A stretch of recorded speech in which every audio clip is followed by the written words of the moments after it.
Welcome to Zen Dharma Sleep. Have you ever felt like your life was falling into chaos without understanding the reason? That no matter how much you try to fix things, there's a storm within you that never ceases. The faces, the words, the memories, they whirl around in your mind, playing endlessly like wind through dry leaves. And even in the quietest night, the noise of your own thoughts grows louder than any voice outside. You close your eyes to sleep, but instead of silence, you find more questions, more noise, more ache. Why are you haunted by things that happened years ago? Why do you rehearse conversations that never happened? Or worry about things that haven't come to pass? Zen Buddhism does not offer you a magic eraser to wipe away your suffering. Instead, it offers something softer, deeper, truer. It offers you a mirror. And in this mirror, you begin to see not what the world has done to you, but what your mind continues to do to itself. The overthinking mind, the restless mind, the grasping mind. It's not a flaw, it's a symptom of being human. You're not broken. You're just caught in a rhythm that has forgotten how to pause. But tonight, I invite you to stop trying to solve yourself. Let the wind pass. Let the thoughts rise like clouds over a mountain. They are not you. You are the sky that holds them. You are the stillness beneath.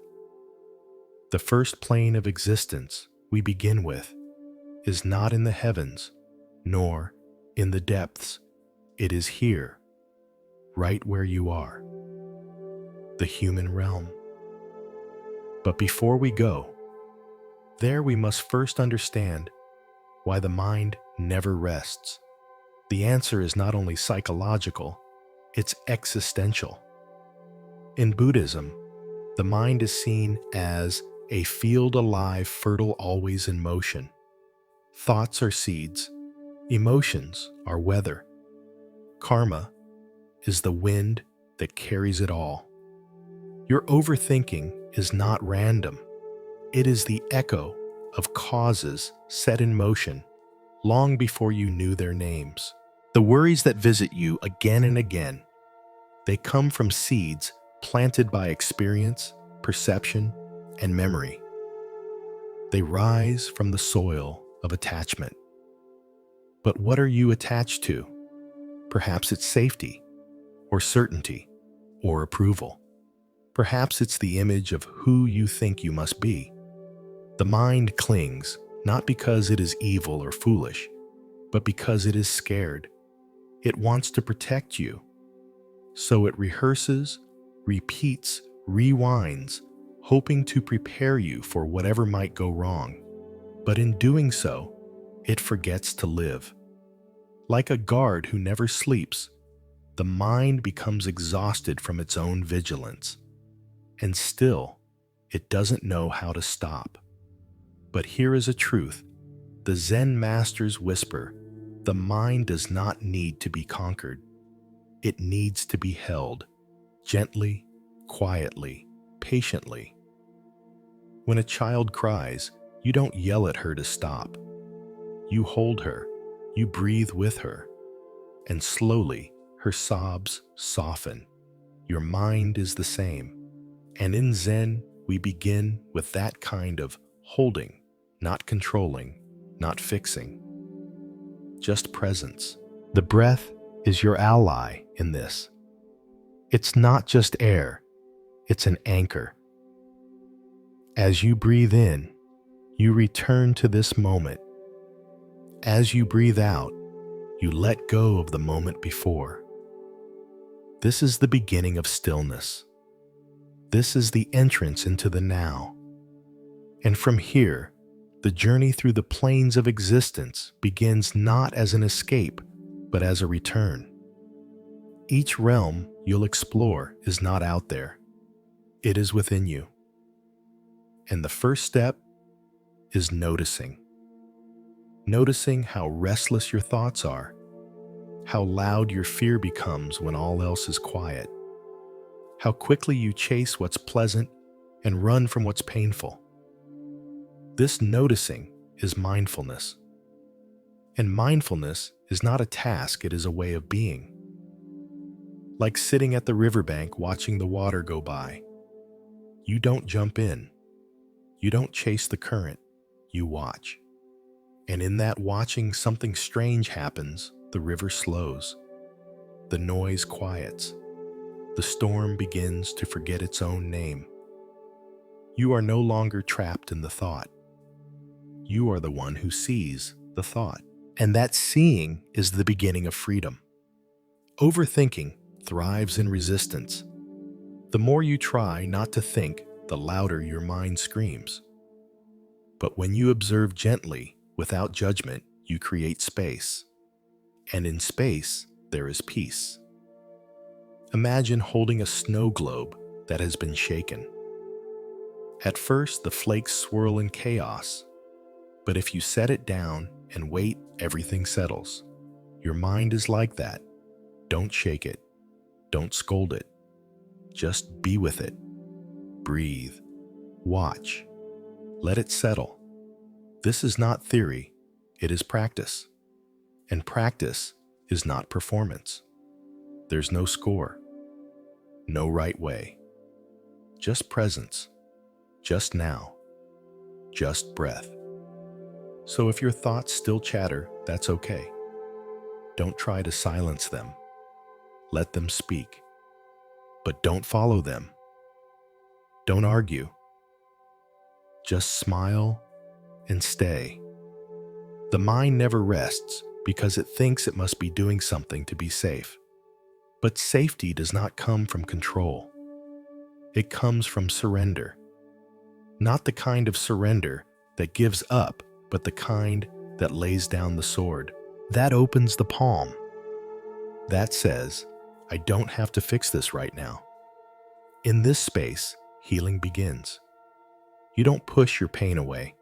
You hold it in the light of awareness. You don't drown in emotion. You float with it.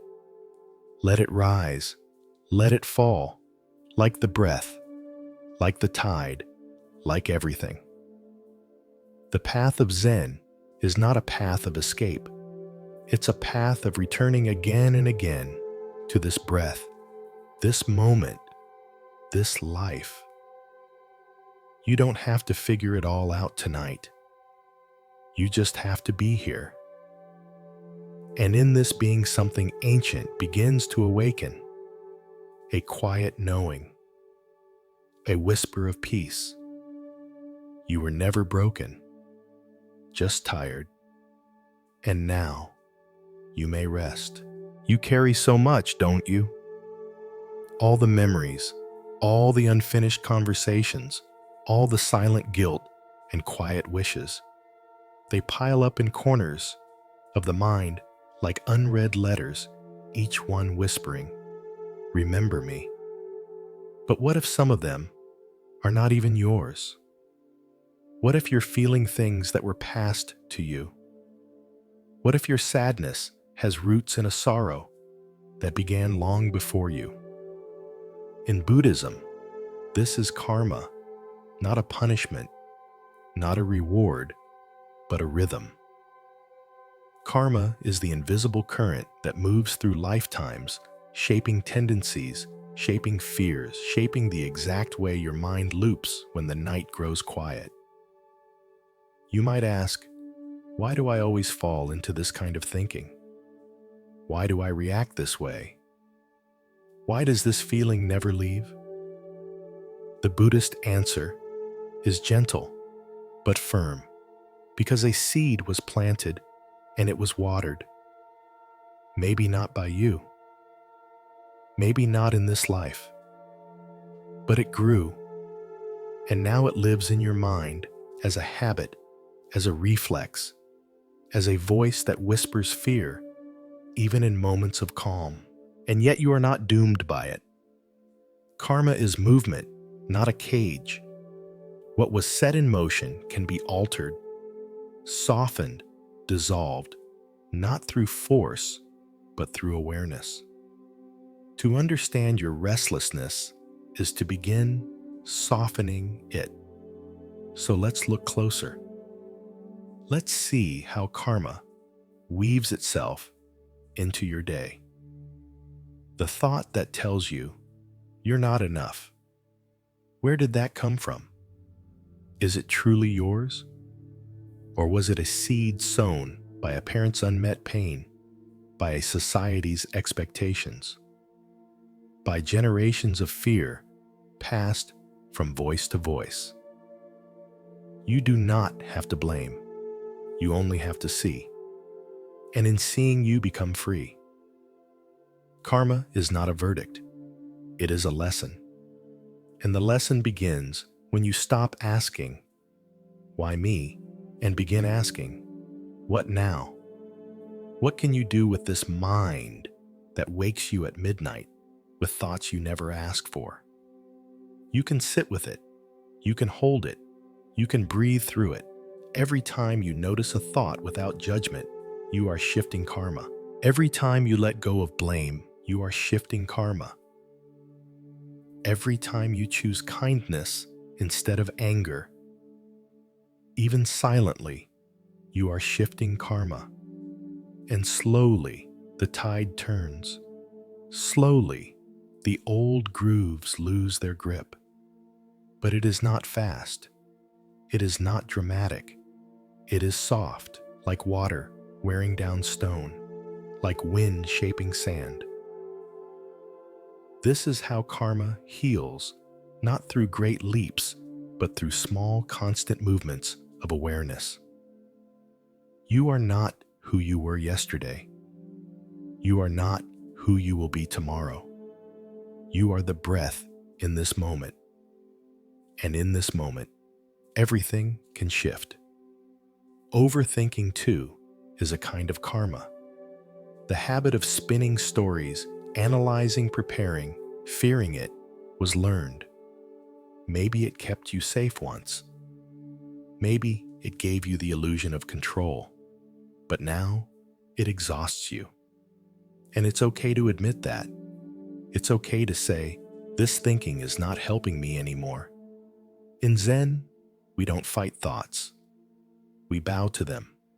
We say, "I see you. Thank you for trying to help me. But I'm choosing peace now." This is the soft revolution, the quiet undoing of years of mental noise. It begins not with effort, but with release. And yet, that release is not passive. It's a brave act of presence. Can you be here, just here, not in the past, not in the future, just here? Feel the breath moving in. Feel it move out. That is karma unwinding. That is the storm losing interest in your sky.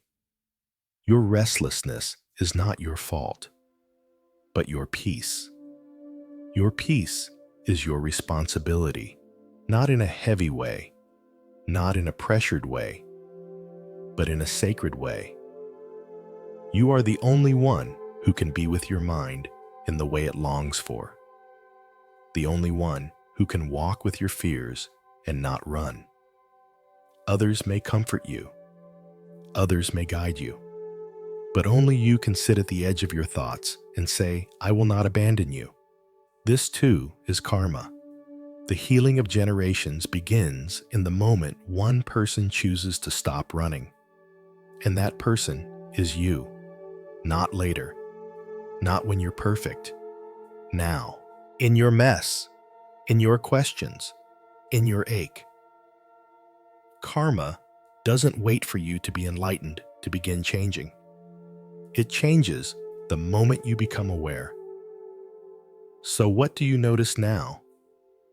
A tightness in your chest. A voice in your head. A memory rising. Let it be. Don't push it away. Don't feed it. Just notice. Just breathe. Just stay. And you'll begin to see that karma is not something far away. It is the exact tone of your thoughts, the flavor of your attention, the way your body holds tension. Shift those, and the world shifts. Let's try now. Imagine a moment from today where you felt small or anxious or unworthy. Don't flinch. Just remember. Hold it gently. Now, breathe into it. Say silently, "This too belongs." And it's okay. That's how karma softens, not through shame, but through inclusion. Everything belongs. Everything can be healed. Even your loudest thoughts, even your deepest regrets. In Buddhism, karma is not only what you do, it's also what you think, what you feel, what you intend. So, tonight, let your intention be this: to rest, to allow, to release.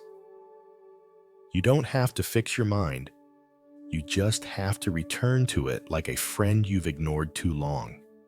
Sit beside it. Breathe. Be. The overthinking will not vanish overnight, but it will lose power. It will stop scaring you. And when you stop fearing your thoughts, they lose their teeth. They become wind through leaves. They come. They go. But you remain. Quiet, present, whole. There is a pull inside you that never rests, a soft but constant hunger, a reaching for something just out of reach. You think, if only I had more time, more love, more certainty, then I could finally relax. But the truth is, desire is not something you can ever fully satisfy. The moment one longing is fulfilled, another takes its place. It's not your fault. It's the nature of craving. And this craving, this never-ending wanting, is the root of suffering. In Buddhism, it's called tanha, the thirst that binds you to the wheel of becoming. Not just desire for pleasures, but desire for control, for identity, for permanence. Even the desire to stop desiring becomes a trap. It's subtle. That's why it tricks you. You might not think of yourself as a greedy person, but look deeper. Notice how often you resist the moment, how often you wish something were different. Your body, your past, your partner, your path. This quiet rejection of what is, that too is desire. You want things to be other than they are, and in that wanting you suffer. But there is no shame in this. Every human suffers from the same thirst. It's part of the shared experience of existence. What matters is what you do when you see it. Do you keep chasing, hoping the next thing will bring peace? Or do you stop, just long enough, to question the chase itself? In Zen, we don't fight desire, we see through it. We don't judge the mind for wanting. We simply ask, is this wanting bringing peace? And if not, can I let it soften? Can I breathe around it instead of feeding it? Let's try that now. Think of something you've been chasing and answer, a feeling, a future moment. Picture it clearly. Now, notice what happens in your body when you focus on it. Tension, excitement, anxiety. Whatever arises, don't push it away. Just notice. And now, let the image go. Watch it drift. Don't reach. Let it float like a feather on a still pond. That moment of release that is the beginning of freedom. Desire keeps you in the future, always waiting, always hoping. But Zen invites you to sit where you are, not because you've given up, but because you've awakened. You see that nothing outside can complete you, because what you are seeking is not a thing, it is a state of being. Peace, stillness, home, and those live inside you, always. But the noise of desire makes you forget. It tells you just one more achievement, just one more person to love you, just one more goal, and then you'll be enough. But you already are. Not because you've done anything, but because you exist. Just as a flame does not need to prove its heat, your being does not need to prove its worth. It shines because it is. But desire clouds that light. It says, do more, be more, chase more. And in chasing, you miss the moment. You miss the breath. You miss yourself. But tonight, you stop. You sit with the longing. You don't obey it. You don't fight it. You just feel it, and you realize it's not as strong as it seemed. It's just a ripple. And beneath that ripple, there's calm. There's you. The you that doesn't need to achieve anything to deserve rest. The you that breathes without earning it. The you that is whole in the middle of the wanting.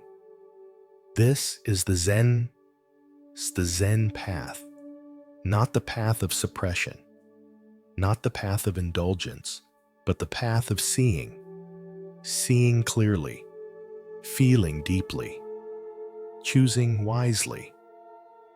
When you overthink often, you are trying to figure out how to get what you want, or how to avoid what you fear.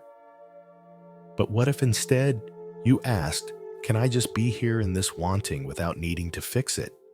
That is power. That is freedom. Not the freedom to do whatever you want, but the freedom to not be ruled by your wants. You don't have to get rid of all desire. You only have to stop being owned by it. When a craving arises, smile at it. Say, I see you. Thank you for your visit, but I'm staying here. And stay with the breath, stay with the body, stay with the moment. The more you do this, the more the mind learns. I don't have to run. I don't have to chase. I don't have to grasp.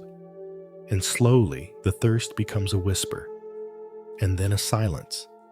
And in that silence, you'll feel something you may not have felt in a long time, contentment. Not because everything is perfect, but because you've stopped fighting imperfection.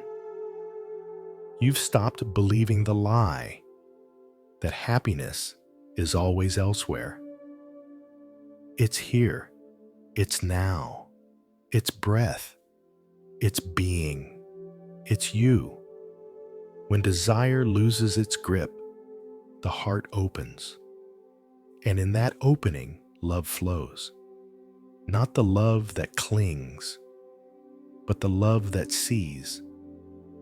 That says, I want nothing from you, only to be here with you.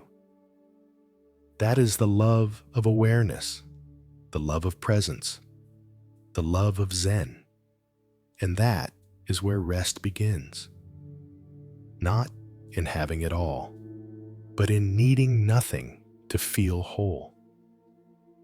So tonight, as you lay your body down, notice what rises. A wish, a fear, a thought of something undone. Don't chase it. Don't fix it. Just watch and breathe and return. Return again and again until even the returning stops, until only stillness remains. Everything changes. That truth might scare you. but it might also set you free. Impermanence, anicca, in Buddhist teaching is not an abstract idea. It's the living rhythm of everything around you and within you. The seasons shift, the clouds pass, the people in your life come and go. The thoughts in your mind rise and fall like waves that never stay the same. But even knowing this, you still hold on. You hold on to good memories, to old pain, to who you once were, to who you wish you could be. You try to preserve what feels good and reject what feels bad. And that clinging becomes suffering. Because when things inevitably change, and they always do, you feel like something is being taken from you. But was it ever truly yours? The relationship, the success, the youth, the calm, they were passing through, you not owned by you. They were visitors, not possessions. And if you can begin to see life that way, your grip begins to loosen. You stop clenching the present so tightly. You stop fearing the future so desperately. You let things come, and you let them go. Like breath, like wind, like everything. Impermanence is not a loss. It's the ground of all beauty. Flowers are precious because they fade. Sunsets are breathtaking because they last only moments. Your life is sacred because it is brief. And once you begin to embrace impermanence, something remarkable happens. You suffer less. You still feel pain, but the pain doesn't bury you. It moves through. Like a storm that no longer has walls to crash against. You feel it, you allow it, and it passes. In Zen, they say, let everything be as it is and let it pass. No need to hold, no need to resist. Just breathe, observe, and allow. Tonight, let's try this together. Think of something you've been afraid to lose. A person, a feeling, a version of yourself. Picture it gently. Now say silently, this too will pass. And it's okay. Let the words echo. Let them soften the clinging. Not to push it away, but to make space around it. Space is healing. When you realize that you cannot hold anything forever, you start to hold everything more gently. That's compassion. That's love without grasping. That's presence without fear. Impermanence doesn't just apply to the outside world, it applies to your mind. The sadness you feel tonight, it won't last. The anxiety that keeps knocking it will leave. The thought that feels so loud, it will fade. Nothing stays, and that includes your suffering. So don't panic when pain arrives. Don't assume it means something is wrong. It's just a wave. And like all waves, it will break, dissolve, and be replaced. Your job is not to control the tide, it's to learn how to float. When joy visits, welcome it. When sorrow visits, bow to it. They are guests in the same house. You are the house. Spacious, still, unshaken. But how do you live this truth when the world keeps telling you to cling, to hold on to beauty, youth, status, safety? You return again and again to the breath, to the body, to the present. You let go not once but 1,000 times. And with each letting go, you grow lighter. You don't lose anything real. You lose only the illusion of permanence. And that is a gift. because in that loss, you find your true nature, not something that clings, but something that watches. That watches the seasons shift, the people pass, the emotions rise and fade and stays. Calm, quiet, aware. Zen teaches that the cherry blossom is beautiful, not in spite of its short life, but because of it. Its falling petals are not a tragedy, but a poem. Your life, too, is a poem. And the more you resist impermanence, the more you miss the beauty of now. This moment, this breath, this softness. So let's sit with it now. The knowing that everything you love will change. Not to feel grief, but to feel presence, to feel awe. You are here for this brief, brilliant moment. You are breathing. You are feeling. You are awake. That is enough. That is everything. When overthinking arises, it often tries to freeze the moment, to preserve, to replay, to rehearse. It is a refusal of change. But you can meet that refusal with a whisper. It's okay to change. It's okay to let go. Let go of the need to know what's next. Let go of the need to stay the same. Let go of the belief that your value is in what you keep. Your value is in how gently you live, in how deeply you notice, in how quietly you release. This is not about giving up. It's about waking up. Waking up to the dance of existence, the constant becoming, the endless unfolding. You don't have to hold it all. You don't have to fix it all. You just have to be here. Let the moment pass through you like wind through leaves. Feel it, bless it, and let it go. You exist in a place that is both a gift and a challenge, the human realm.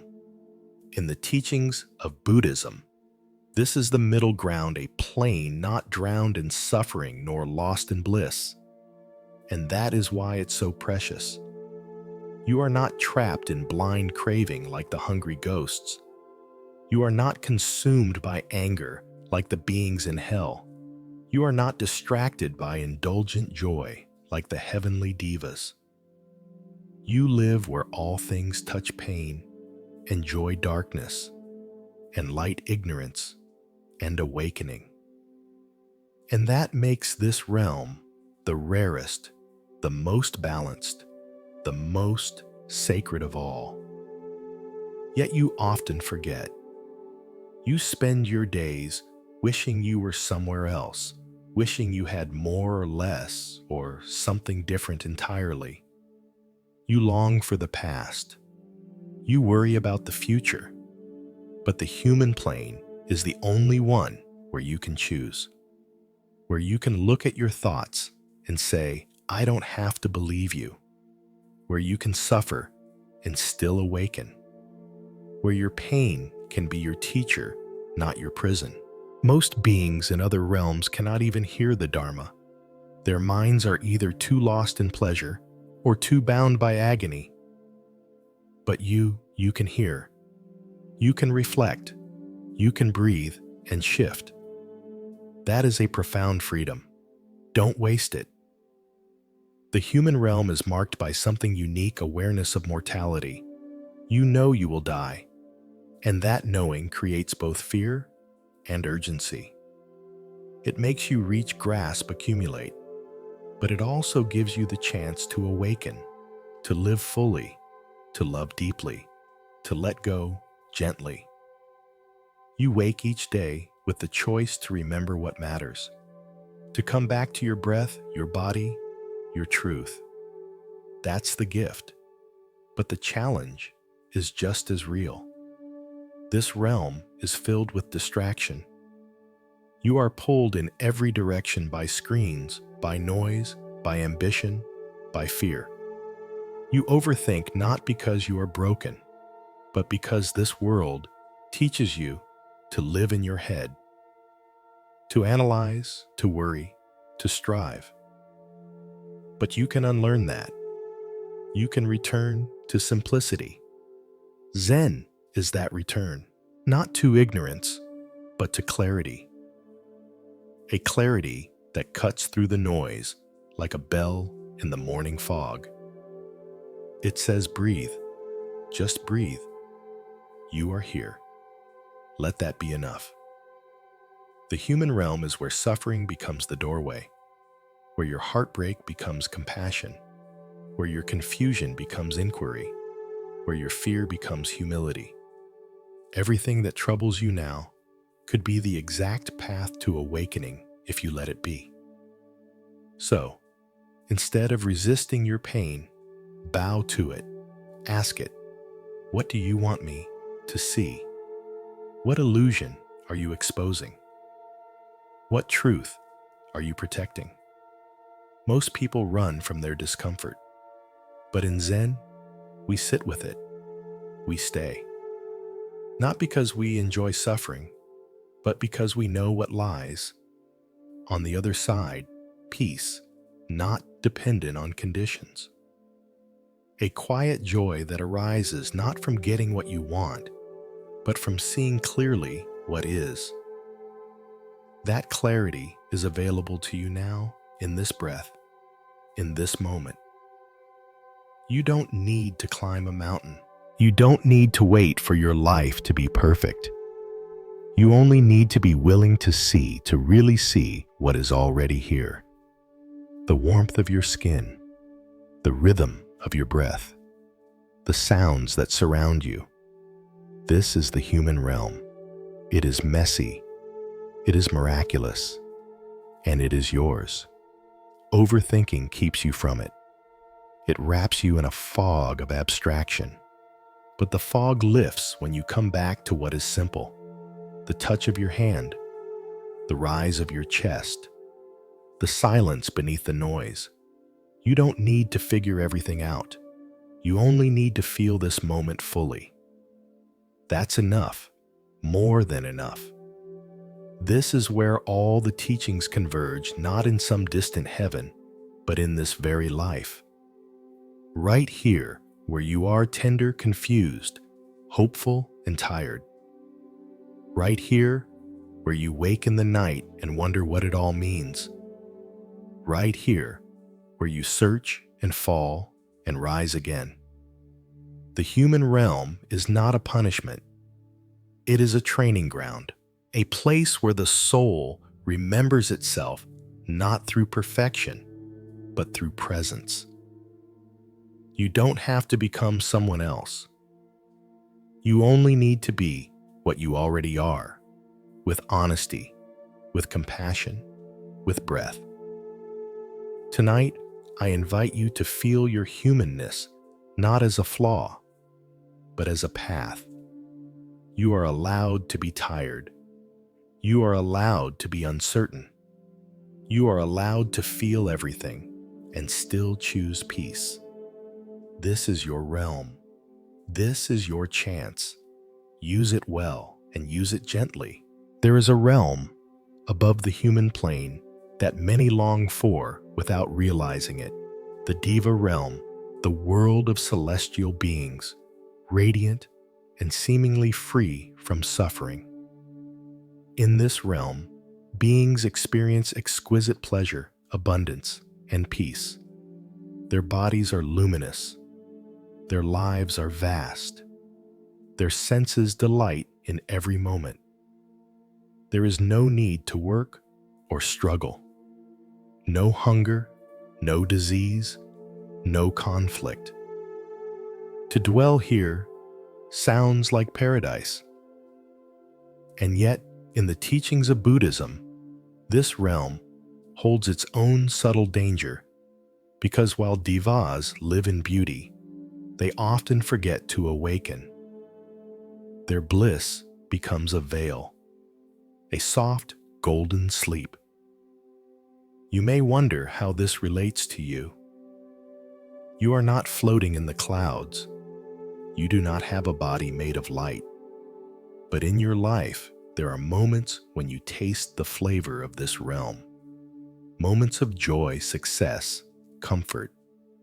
When everything aligns and you feel safe, content, full. These are glimpses of the Diva realm, and they are not wrong or bad.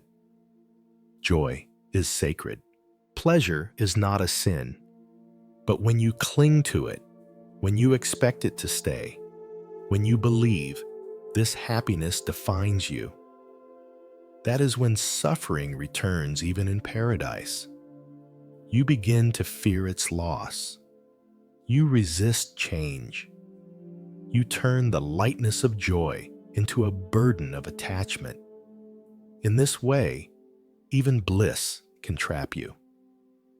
The divas are not awakened because they do not see suffering. And without seeing suffering, they do not seek liberation. Their lives are so pleasant that the urgency to awaken fades. They drift through vast stretches of time without questioning the nature of reality. Until one day, their merit fades, their pleasures dissolve, and they fall into lower realms, unprepared, unaware. So ask yourself, when life feels good, do you still stay mindful? Or do you float? Do you forget to return to your breath? To remember impermanence? It's tempting to fall asleep in comfort, to make a home in moments that are only meant to pass through.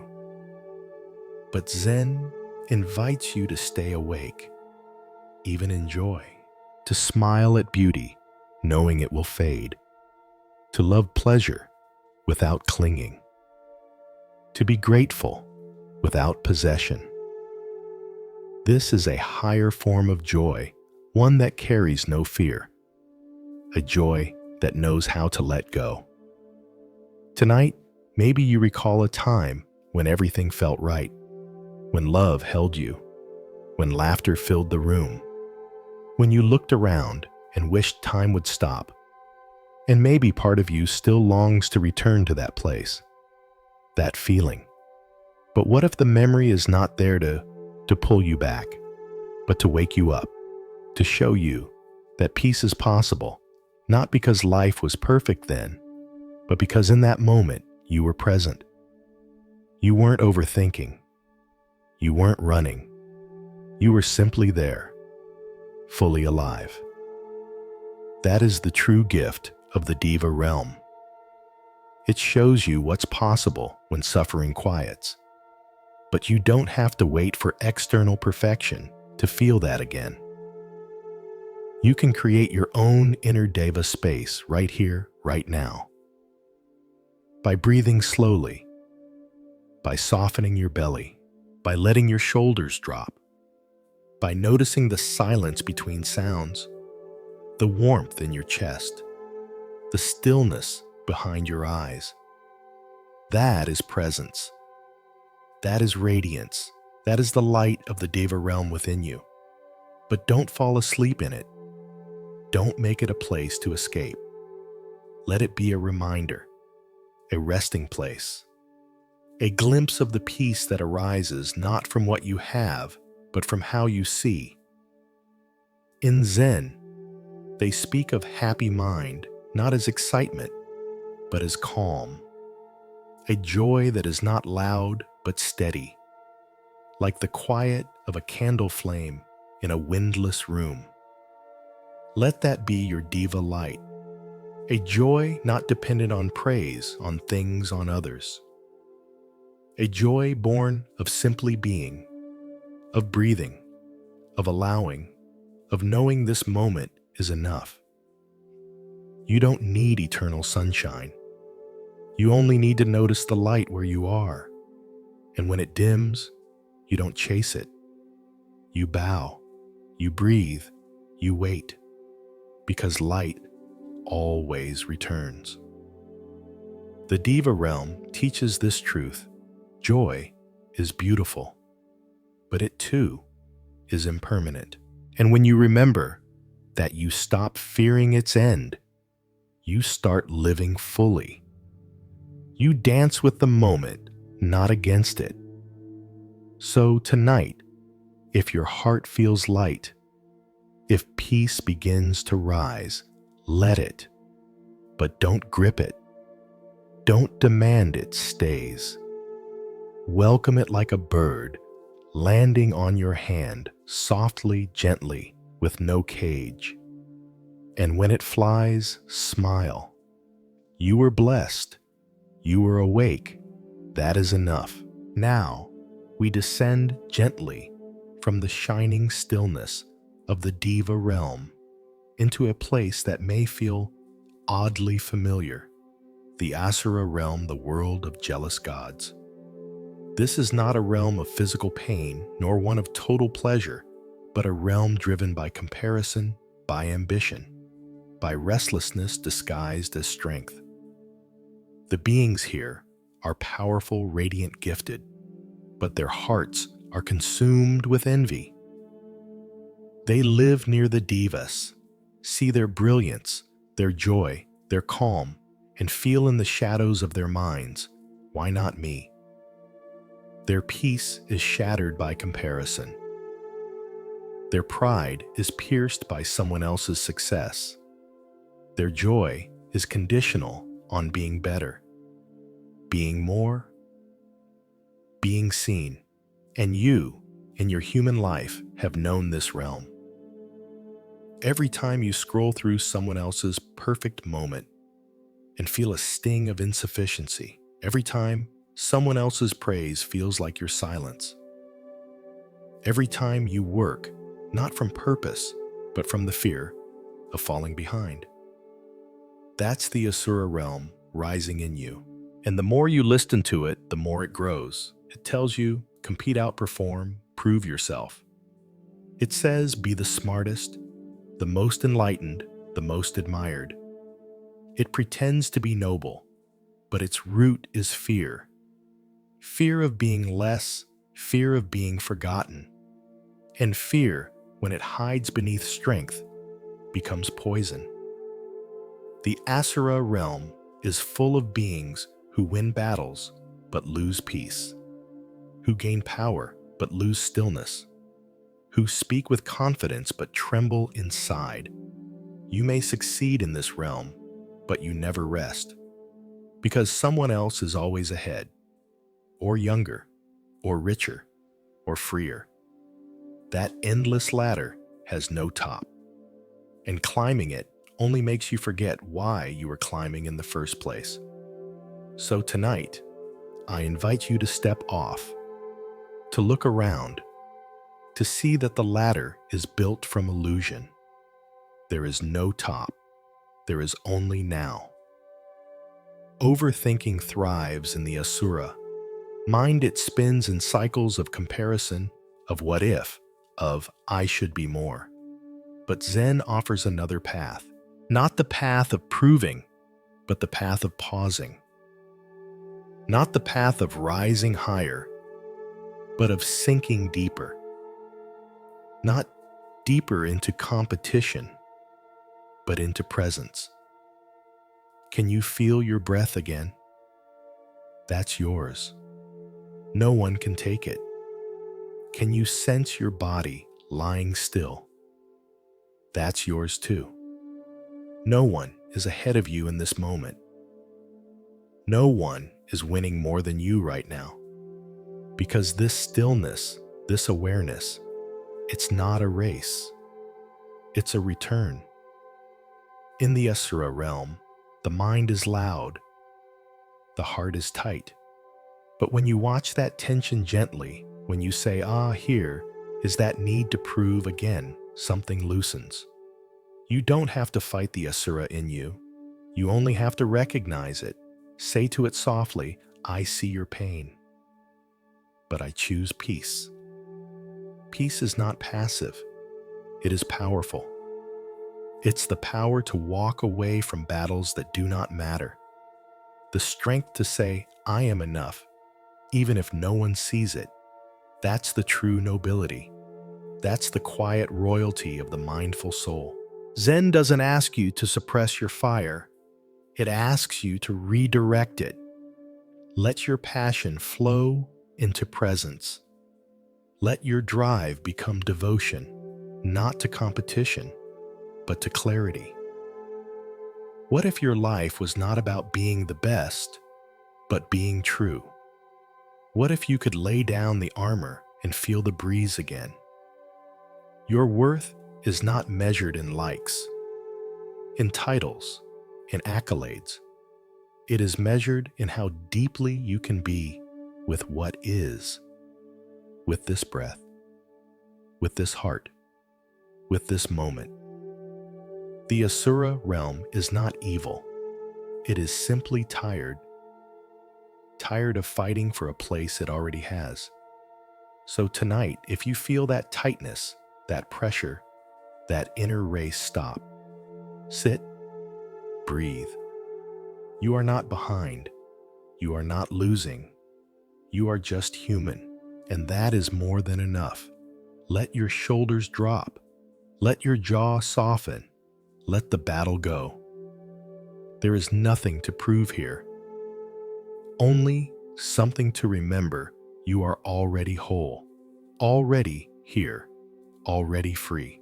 We continue our journey into the inner realms by entering the animal plane, a world shaped not by evil or pain, but by instinct, habit, and unconsciousness. In Buddhist cosmology, this realm is not filled with cruelty, but with ignorance. Beings here live in a repetitive cycle, driven by fear, survival, and conditioning. They do not reflect. They do not question. They simply react. Sound familiar? Perhaps more than you expect, because this realm, too, lives in you. In every moment, you act on autopilot. In every habit that runs your day without your awareness. In every reaction that bypasses reflection. When you eat without tasting. When you speak without listening. When you think without seeing clearly. That's the animal realm. It is not shameful, it is natural. Every mind has it. It is the part of you that craves safety above all else. That seeks routine, not growth.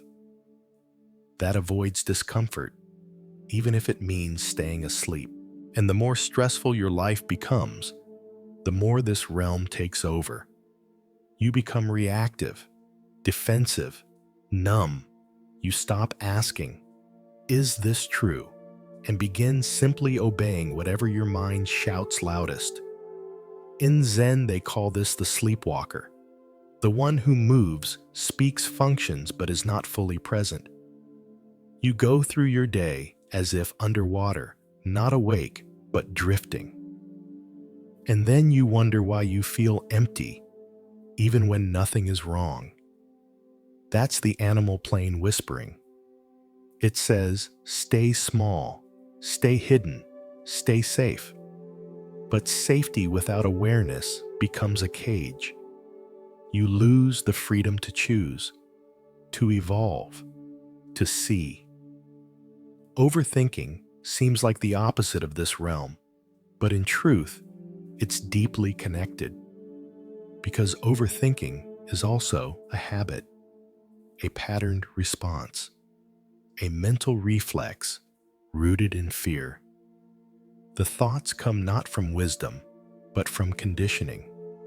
And the more you let them run unchecked, the more you reinforce them.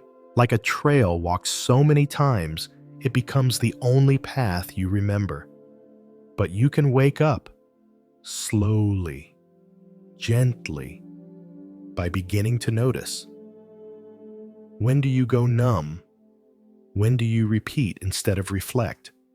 When do you act out of fear instead of truth? Don't judge yourself. Just notice. Noticing is the light that dissolves the fog. You begin to see that the body, the breath, the moment, they are not just survival tools. They are gateways. You can reclaim the spaces you've given to habit. You can re-enter the room of your own awareness. Right now, as you lie here, feel your body, not with analysis, but with attention. Can you feel the weight of your legs, the warmth of your chest, the quiet rhythm of breath passing through your nose? That is presence. That is awakening. The animal mind cannot hold presence. It flees from it. But your deeper mind, your knowing nature, it thrives in it. The more you practice this, the less automatic your life becomes. You no longer eat just to fill the stomach. You eat to nourish. You no longer speak just to respond. You speak to connect. You no longer rush through your day. You walk with awareness. This is the slow escape from the animal plane. Not a rejection of instinct, but a return to wholeness. Instinct has wisdom, but it must be held in the light of awareness. Otherwise, it becomes fear, disguised as necessity. You are not just an animal reacting. You are consciousness evolving. In Zen, they teach when eating, just eat. When walking, just walk. That simplicity is not primitive. It is profound.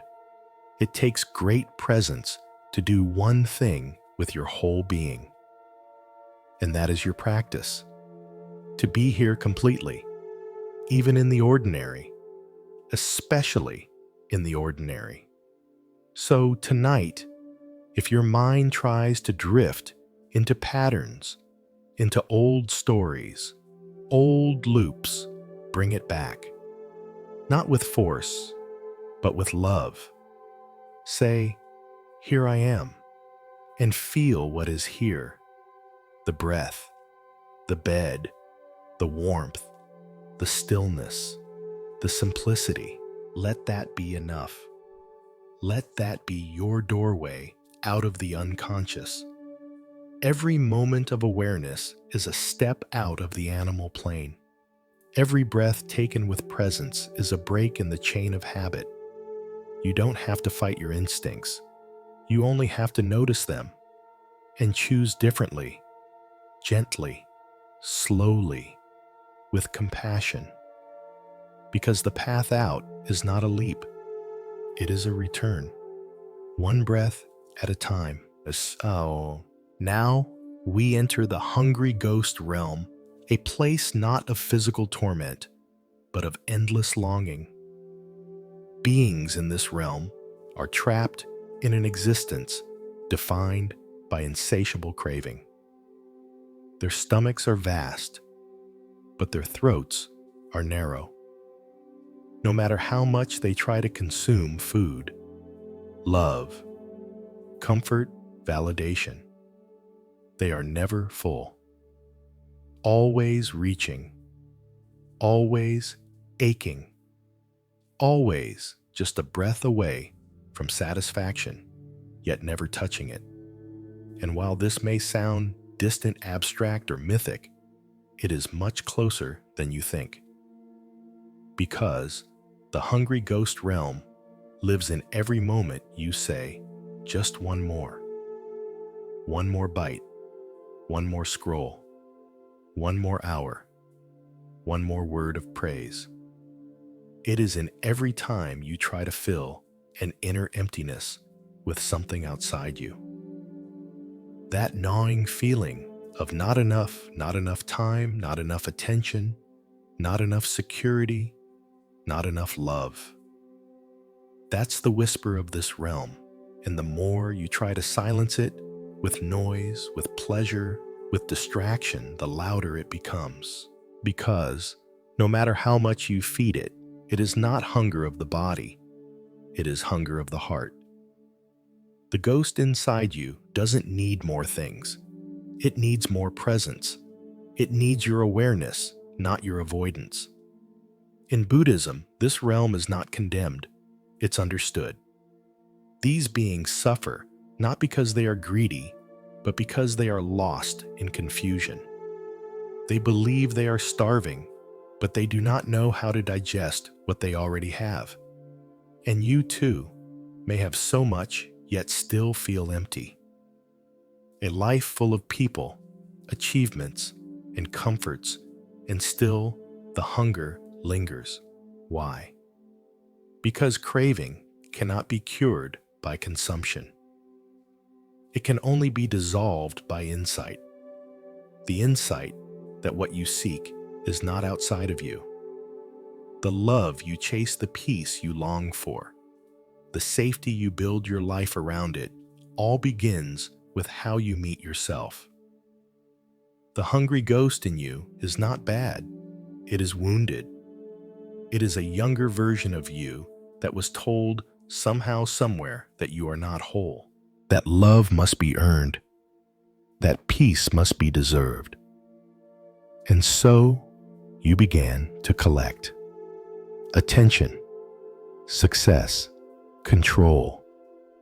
But no matter how high you built your pile, it could never reach the part of you that felt small, because that part doesn't need building.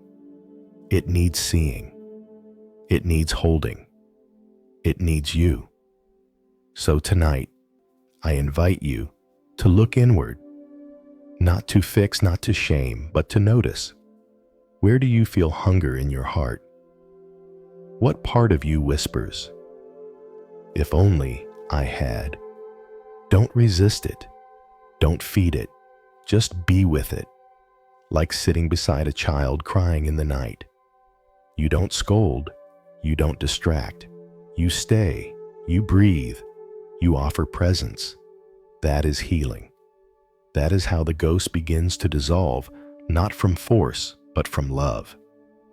In Zen, we don't banish desire. We bow to it. We say, "I see you. I know you are scared, but you are not in danger anymore." And then we breathe, slowly, deeply, into the space where the hunger lives, not to fill it, but to hold it. The paradox is this: the more you stop trying to fix your emptiness, the more whole you begin to feel. Because the hunger was never a flaw. It was a messenger. And once you listen, the message softens.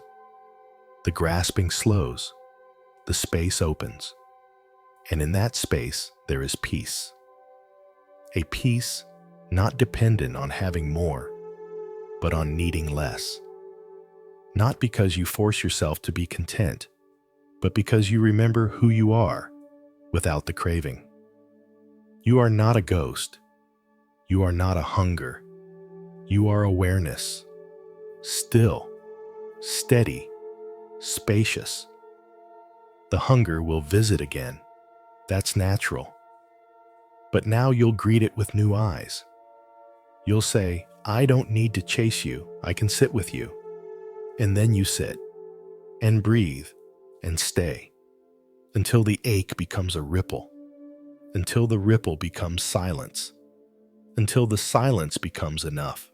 Now we enter the darkest realm, the one that frightens many to even imagine, the hell realm, not as punishment by a god, not as a final destination decided by divine anger, but as a state of mind so engulfed in suffering that all light seems to vanish. In Buddhist cosmology, hell is not eternal. It is not about sin. It is about consequence, about causes and conditions that bring forth great pain, great fear, great despair. It is the realm of fire and ice, of screams and silence, of torment from within. And yet, it is not just a mythical world far away. It is here. It is now. You have touched this realm, whether you knew it or not. Every moment you felt so angry you could not see clearly. Every night you lay awake, drowning in guilt. Every time your shame made you want to disappear. These are glimpses of hell, not in another life, but in this one. And if you've never been there, you've likely known someone who has. A person who cannot lift their eyes. A person whose pain is so sharp they flinch at kindness. A person who lashes out because they do not know how to cry. These are not bad people. These are people in hell, and they are suffering deeply. The mistake many make is to judge hell, to think I should not feel this way, or worse, I deserve this. But Buddhism teaches something different. Even the hell realm is impermanent. Even the darkest night has an end. Even the deepest suffering contains within it the seed of liberation. That seed is awareness. The moment you notice, I am in pain, and you do not resist it, but sit with it, you have already begun to rise. The fire cools, the ice melts, the stone of judgment cracks, and something soft begins to breathe beneath it. In Zen, we do not run from suffering, we bow to it. We bow because we know it can teach us if we are still enough to listen. When you are in the hell realm, everything feels sharp. Every thought cuts. Every sound hurts. Every breath feels like a burden. You may feel alone, forgotten, broken. But I am here to remind you, you are not broken. You are burning. And fire purifies. Fire transforms. Fire breaks open what was closed. So if you are in the middle of that fire right now, breathe. Just breathe. That breath is your rope, your thread of light. Pull it gently. Follow it. Each inhale is a promise. Each exhale, a release. You do not have to escape all at once. You only have to stay. One breath, then another. In this realm, the overthinking mind becomes a weapon. It turns on itself. It amplifies pain. It creates stories of doom, of worthlessness, of despair. But these stories are not truth.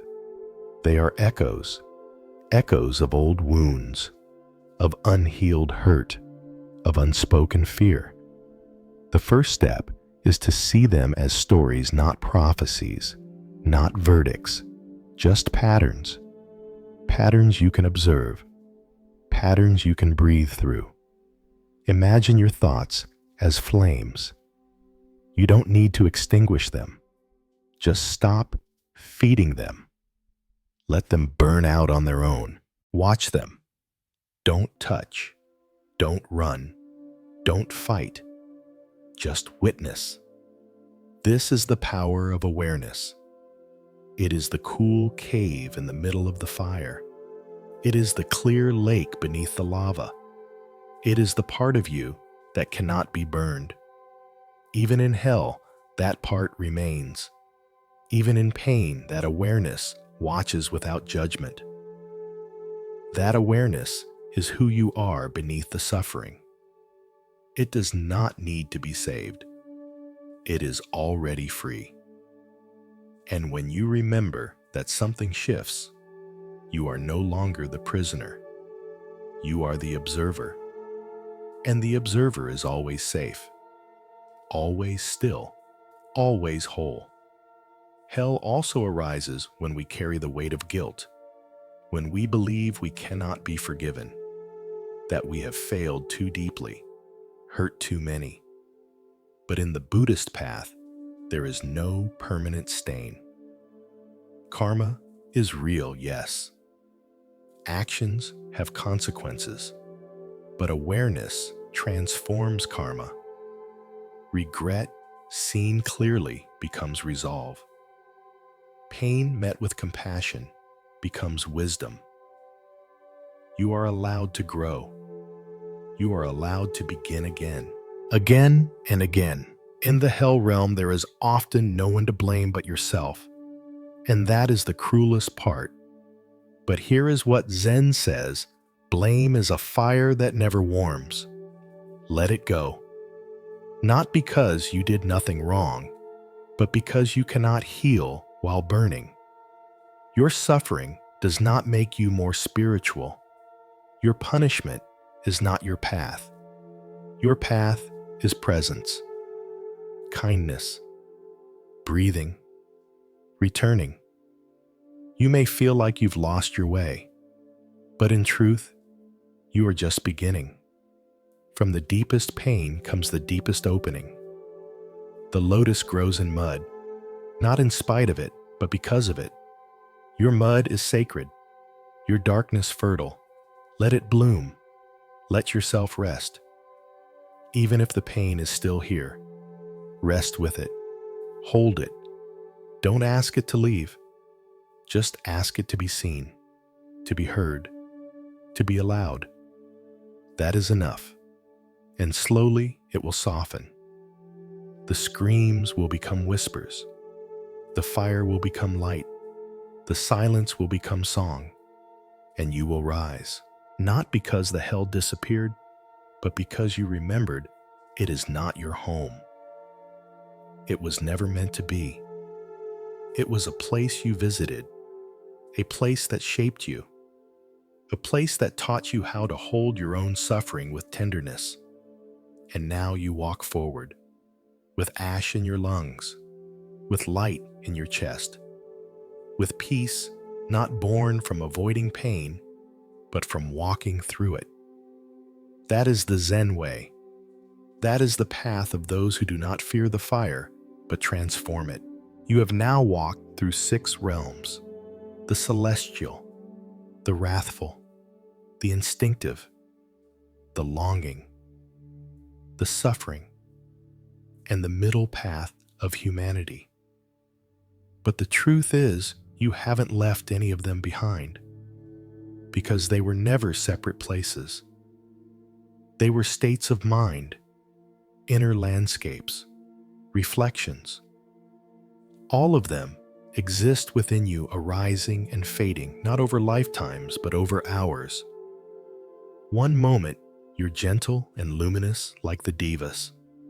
The next, you're irritated and sharp like the asuras. Then you sink into the fog of habit.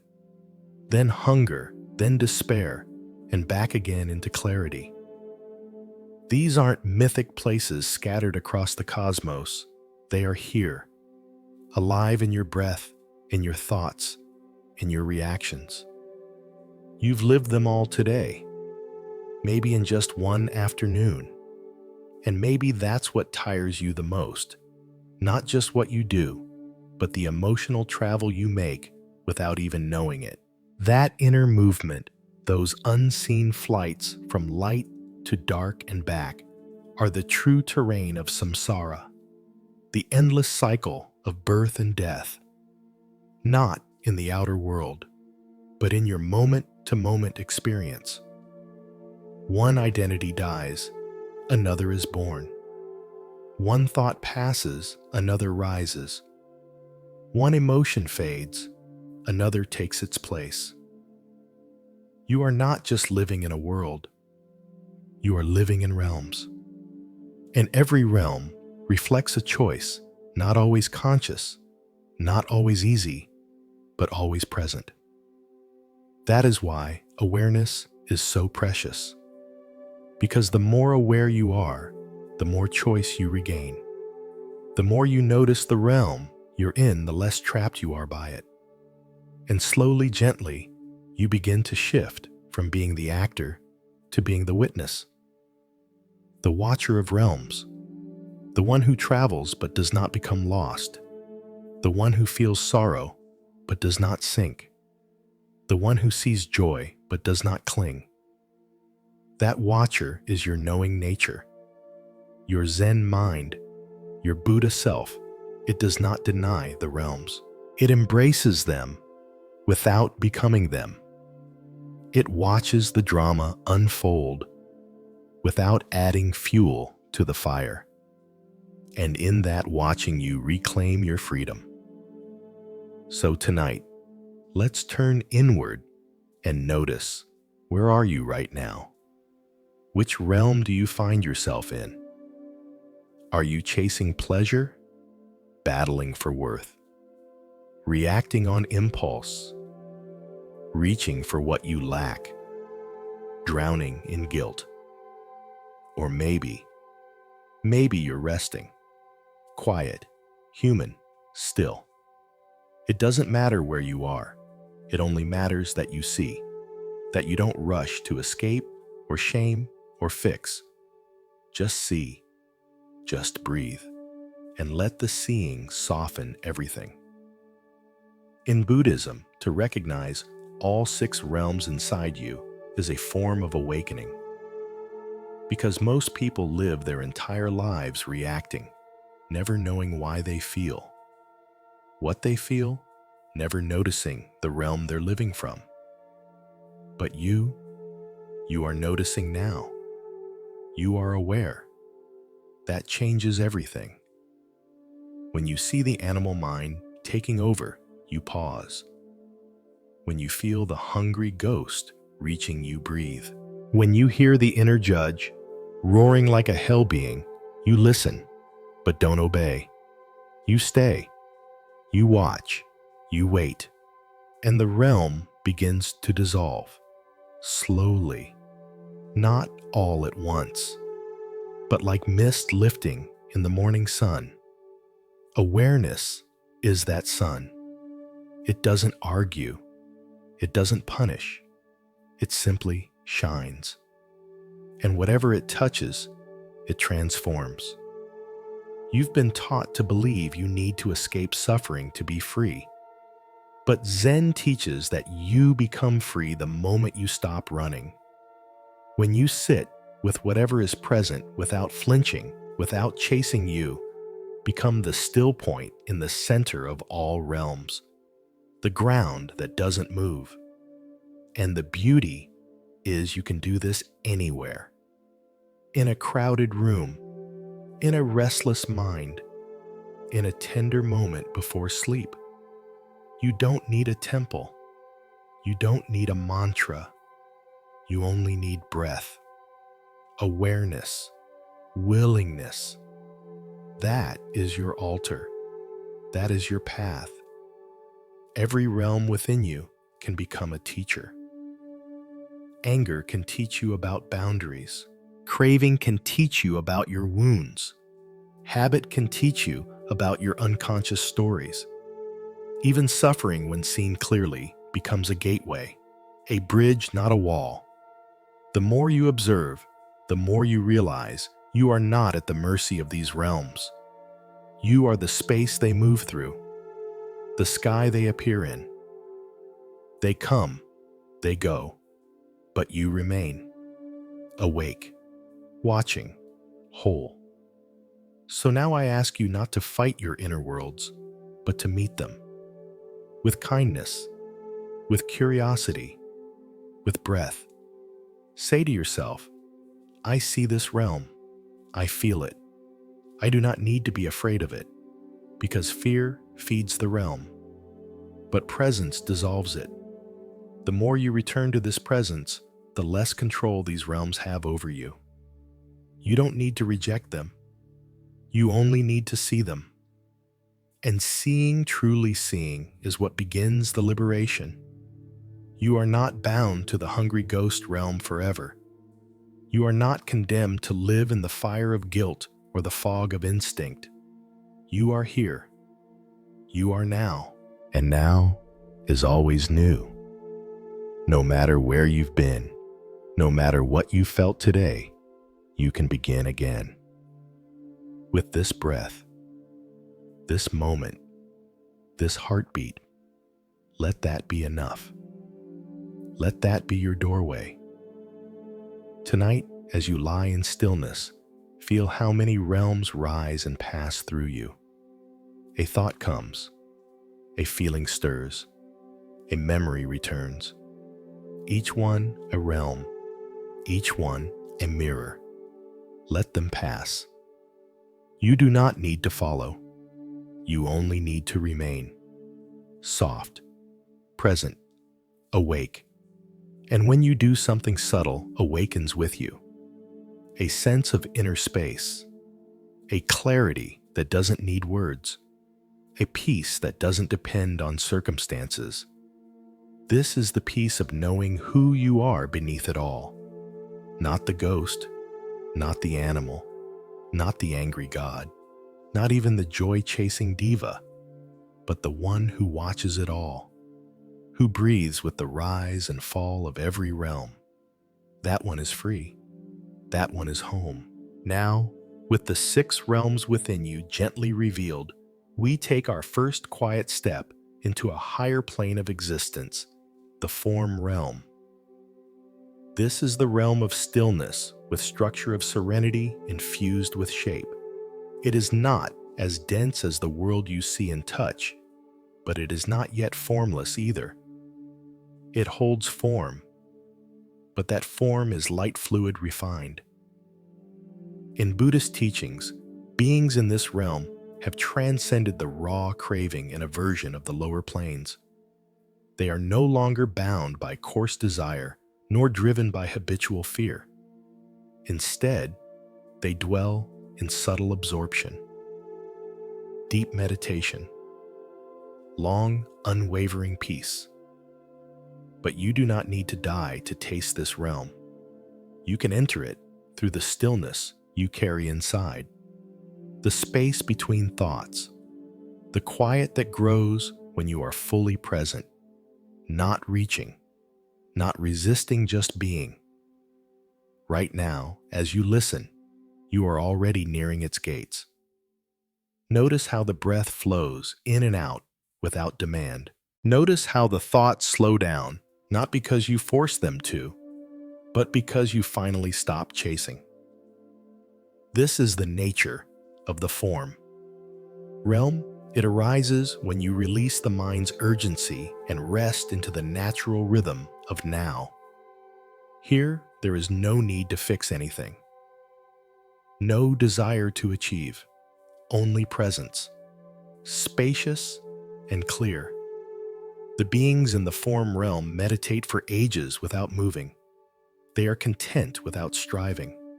Their joy is quiet, internal, steady. But the realm is not cold or distant. It's deeply intimate. It's like sitting beside a still lake at dawn, watching the mist curl across the surface, not needing to understand it, just being with it. You've known moments like this, maybe during meditation, maybe walking alone in nature, maybe lying beneath the stars in silence. A moment where thought dissolves and only awareness remains.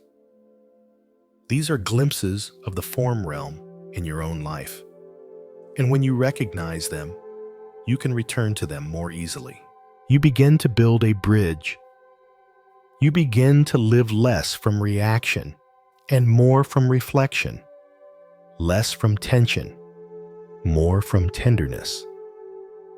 This realm invites you to notice the form of things without attaching to them, to see beauty and not grasp, to feel peace and not cling, to enjoy stillness without needing it to last. Because even in this realm, impermanence flows. And the ones who dwell here know that even refined peace can pass. So they hold it lightly. They breathe with it. They surrender to its ebb and flow. That's the practice Zen teaches too, not to grab peace and chain it to your will, but to welcome it like a bird that lands on your open hand. No cage, no demand, just presence. And presence is the doorway. It always is. The more you sink into it, the more you rise inwardly. That is the paradox of the form realm. You let go of grasping, and suddenly you are lifted into serenity. You stop pushing, and the mind becomes a temple. You stop trying to reach peace, and peace arrives. Right now, let your body be the shape, that holds your stillness. Feel the outline of your arms, your legs, your back resting on the bed or floor. Let the form of your body anchor you, not as a weight, but as a gentle container, a vessel for awareness. The breath flows in, the breath flows out. No rush, no task, just being. Within this form, you find peace. And within that peace, you touch a deeper layer of mind, the layer that does not seek, the layer that already knows, that already sees. In the form realm, this knowing becomes more vivid. You are not distracted by hunger, by fear, by rage. The noise has quieted, the turbulence has settled. All that remains is clear space and the echo of the present moment. And yet even here, you must be watchful. The danger of the form realm is pride believing you have arrived, believing you are superior.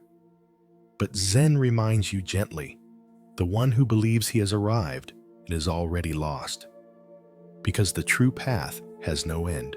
It unfolds breath by breath endlessly. You do not dwell here to escape the lower worlds.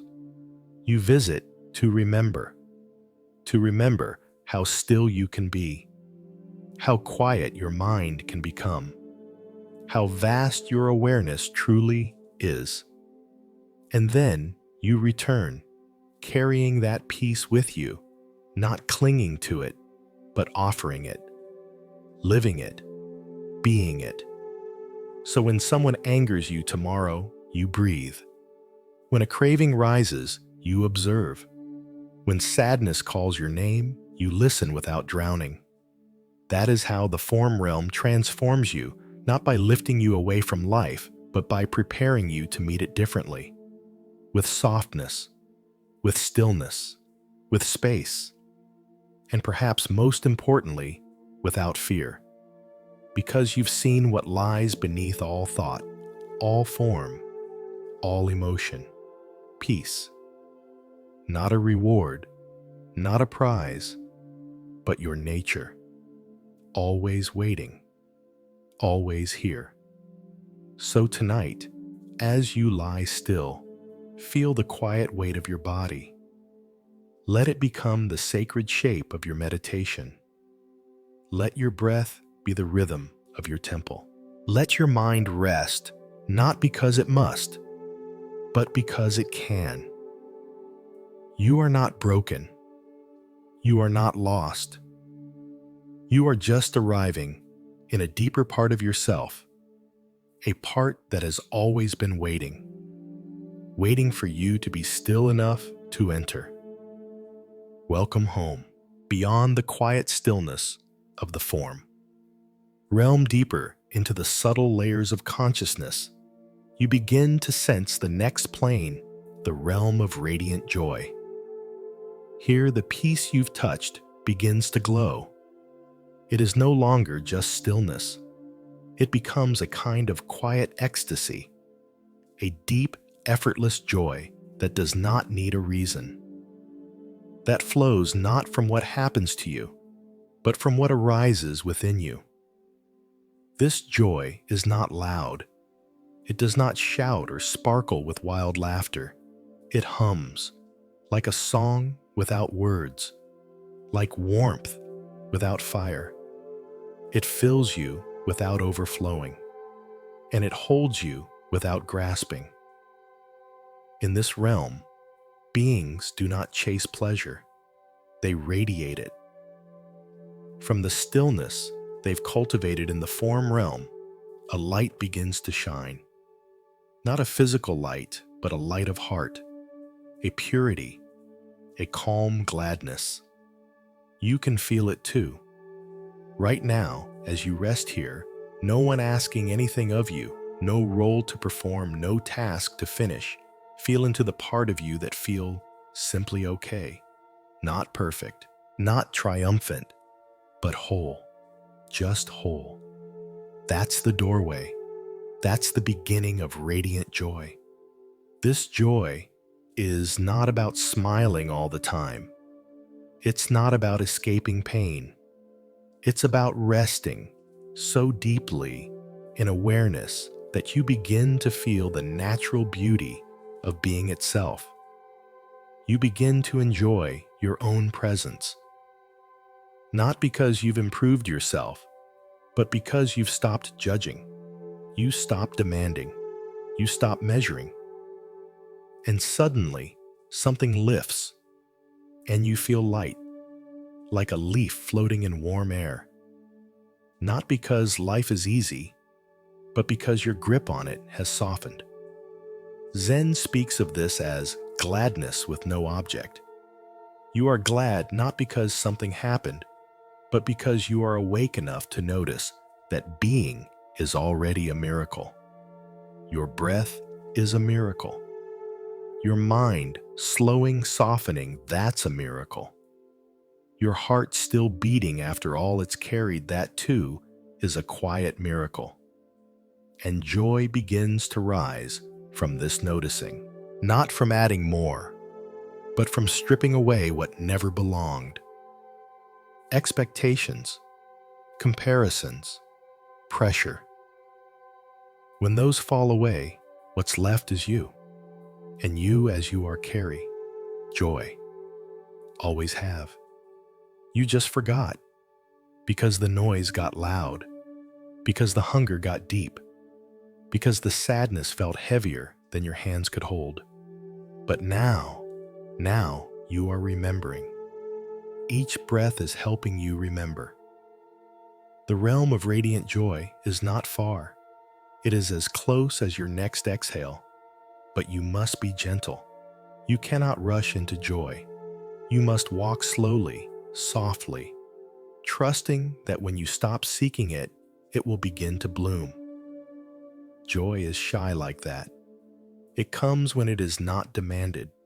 It rises when the heart feels safe. So tonight, make your body a safe place. Make your thoughts soft places. Make your breath a warm hand on your own back. Whisper to yourself, I don't need to earn joy. I only need to allow it. Then wait, listen, feel. This joy will not shout. It will not flash. It will not sparkle. It will glow. A warmth behind your ribs. A softness in your jaw. A quiet in your belly. And when it comes, don't chase it. Don't question it. Just rest. Just breathe. This is not joy because everything is perfect. It is joy because you have stopped resisting what is, because you are finally letting yourself be. Zen does not teach you how to be happy. It teaches you how to stop interfering with the happiness that is already there. Covered? Yes. Forgotten? Yes. But not gone. Never gone. In the radiant joy realm, the beings no longer measure time. They do not grasp. They simply shine. You too have a light. You too were born to radiate not through effort, but through presence. And each time you stop, soften, notice you shine a little more, not for others to see, but for your own heart to remember that it is good, that it is whole, that it is home. This joy is not a destination. It is not the reward for being spiritual enough. It is the natural fragrance of a quiet mind. You cannot bottle it. You cannot sell it. But you can live it, moment by moment, breath by breath. And when suffering returns, and it will, you will not panic, because you will remember this glow. You will remember that beneath the grief, beneath the confusion, there is still light. It may flicker, but it does not die. It waits for your return. So tonight, as your thoughts slow and your body melts into stillness, don't search, just rest. Don't achieve, just receive. Let the joy that has always been there begin to rise again. Like light from the depths, like dawn from the dark. Quiet, gentle, yours. As you move deeper into the higher realms, the light of joy begins to stretch and dissolve, not into nothingness, but into something even more subtle, the realm of infinite light. Here you are not simply feeling radiant joy within. You are becoming light itself. Boundless, formless, untethered. This is no longer about the quiet happiness of a still heart. This is about dissolving the edges of identity itself. In this plane, there is no more you in the way the mind normally defines you. There is only spacious awareness, glowing with clarity. And that clarity, it doesn't shine like the sun. It expands like the sky, soft, infinite, open. And this light, this vastness, is not a place to reach it as your nature remembered. Your mind, when it no longer clings, begins to shine by itself. Not by effort, but by absence. Absence of tension. Absence of self-story, absence of contraction. What's left is space, luminous, aware space. And this space sees without judging, knows without grasping, holds without binding. In the realm of infinite light, the being no longer divides between seer and seen. There is only the light of seeing itself. You are not observing the moment, you are the moment observing itself. You are not in the world, you are the awareness in which the world unfolds. And yet, even this is not something to understand with thought. It is something to rest into, something to be. Like letting your body fall into water and forgetting the shape of your limbs. Like closing your eyes and feeling only the warmth, not the form. This is what the Zen masters hint at when they speak of the light that sees but is not seen, the eye that watches but cannot be watched, the knowing that does not speak. You have touched this already, perhaps in dreams, perhaps in meditation, perhaps in that breathless moment when time seemed to stop and the world fell away. That was not imagination. That was a memory, a taste, a doorway. And tonight, you approach that doorway again, not with striving, but with softness. Infinite light cannot be summoned. It can only be uncovered. And it's uncovered when the walls of self soften, when the need to become dissolves, when you are no longer trying to meditate, no longer trying to fix, no longer trying to be anything other than breath. Lightness is not a feeling. It is a letting go. It is what remains when you drop the weight. So now, drop the weight, gently. Let your name go. Let your past go. Let the image of who you think you are soften like mist, and feel what remains.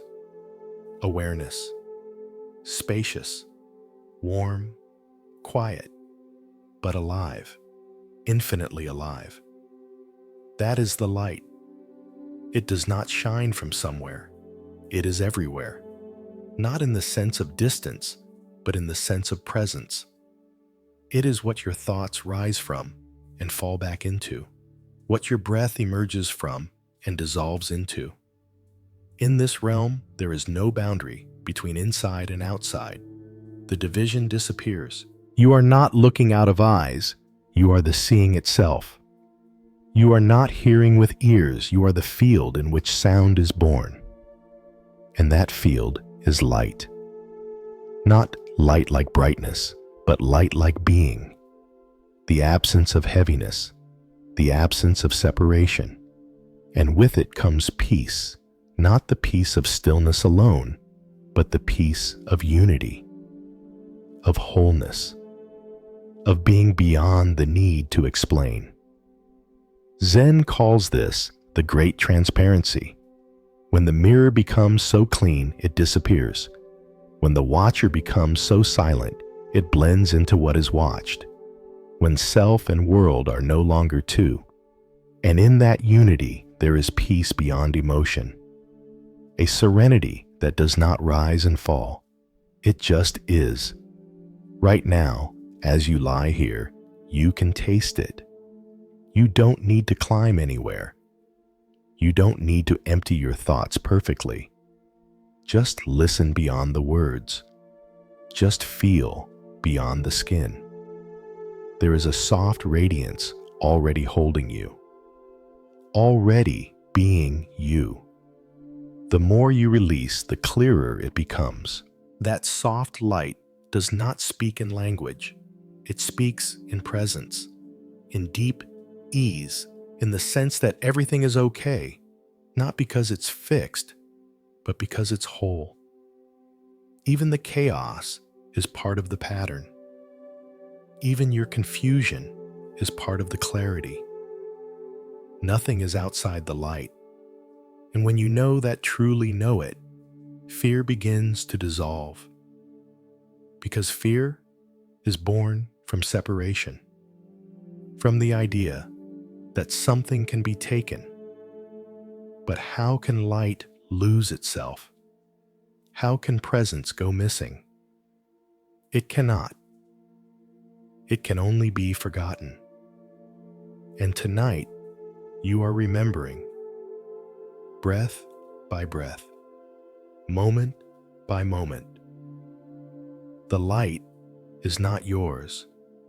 It is you. It is the ground of every thought, the witness of every feeling, and the stillness beneath every breath. Let it hold you. Let it soften you. Let it remind you that you are not bound by the mind's illusions. You are not trapped in the body's noise. You are vast. You are quiet. You are radiant. And that radiance asks for nothing. It just is.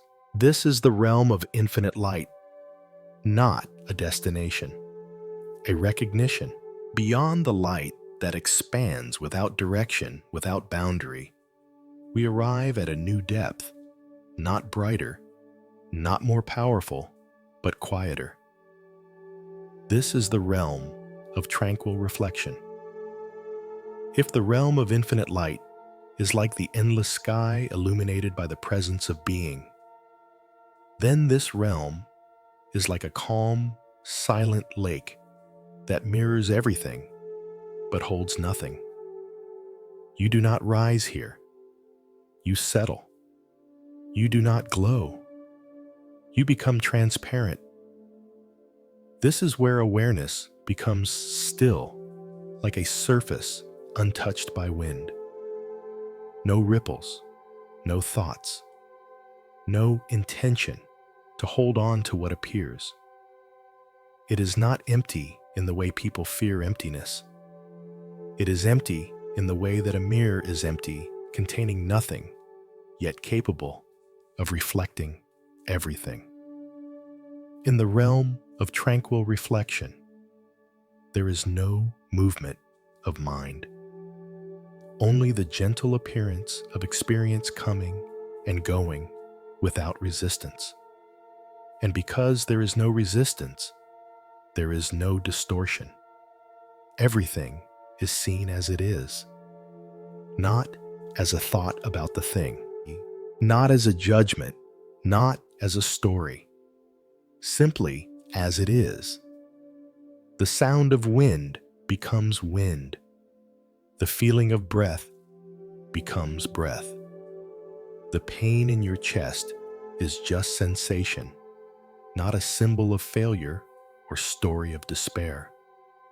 You are not lost in the meaning. You are resting in the seeing.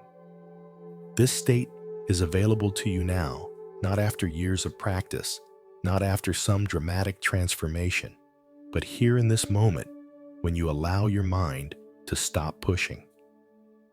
When you stop narrating, stop labeling, stop interpreting, and begin just being. This realm is quiet, deeper than silence. It's the stillness that listens to silence, the stillness that remains even when the body aches, even when thoughts bubble, even when feelings stir. It does not fight with noise. It does not argue with pain. It simply watches. And that watching is love. Zen calls this suchness the nature of things just as they are. No layers added, no layers removed. When you rest in tranquil reflection, you stop trying to make life match your desires. You stop trying to force your thoughts into silence. You stop running toward peace or away from fear. You are not chasing enlightenment. You are being space. That is the sacred ground of Zen. Not a doing, but an allowing. A gentle, tender allowing. In this realm, beings do not cling to their clarity. They do not pride themselves on their stillness. They simply are. Like a mountain that does not need to prove its strength. Like the moon that reflects the sun without effort. You too can be that stillness. Not by becoming something, but by undoing the need to become. You are already that space.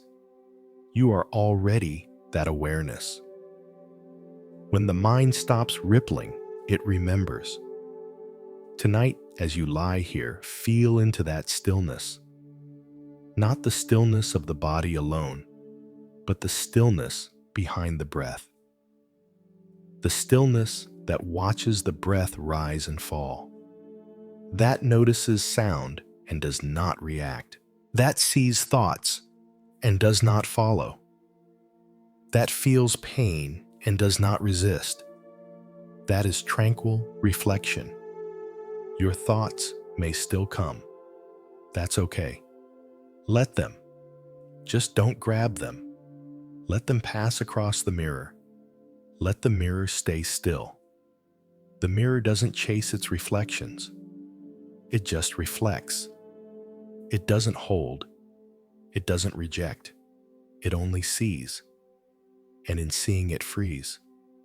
Because when you see something clearly, without story, without clinging, without fear, it begins to dissolve. Not because you fought it, but because you stopped feeding it. This is the deep medicine of this realm. The ability to let reality appear without needing to change it, to let it be. And in that, letting be suffering softens. Not because the pain is gone, but because the tension around it has loosened. The story around it has quieted. You no longer need it to go away to feel okay. You just let it be what it is. Sensation. Passing. Like a breeze. Like a ripple. Like a shadow on a wall. Zen practice often points to this with metaphors. The moon in water. The flower in the mirror. Real, but untouchable. Appearing, but not graspable. Your emotions are like this. Your thoughts are like this. They appear, they move, but they do not need to define you. You are the stillness in which they appear. That's what this realm helps you feel. Deeply, not intellectually, but viscerally, in the body, in the breath, in the quiet beneath the quiet. Sometimes people think stillness means numbness, that letting go means disconnecting. But this is not a numb place. This is not cold. It is intimate. It is so close to life that there is no barrier between you and it, no self in the middle, just the moment unfolding without tension. That's intimacy. When you don't stand apart from what is, when you don't argue with what's here, when you stop talking over reality and you just listen. Listen now, not just with your ears, but with your whole body. What does this silence sound like? What does this moment feel like? Not in words, not in thoughts, but in pure wordless presence. Let that presence surround you. Let it soften your breath. Let it release your jaw, your shoulders, your chest. Let it melt your thoughts before they fully form. Like snowflakes landing on warm skin. No effort, no noise, just dissolving. That is reflection. That is rest. Not sleep alone, but the deeper rest of no resistance, where nothing inside you is being forced, where everything is simply allowed. You don't need to rise higher tonight. You don't need to figure anything out. You don't need to become more enlightened. You only need to see, to be the mirror, to breathe, and let the moment reflect itself. That is enough, more than enough. In this realm, time slows, identity fades, the tension to be someone fades. What remains is a gentle openness, a wide, soft seeing. You are not empty in the sense of lacking. You are empty in the sense of full presence, empty of tension, empty of noise, empty of self-concept, but full of now, full of clarity, full of simple being. And that being is whole. When you wake tomorrow, you may forget.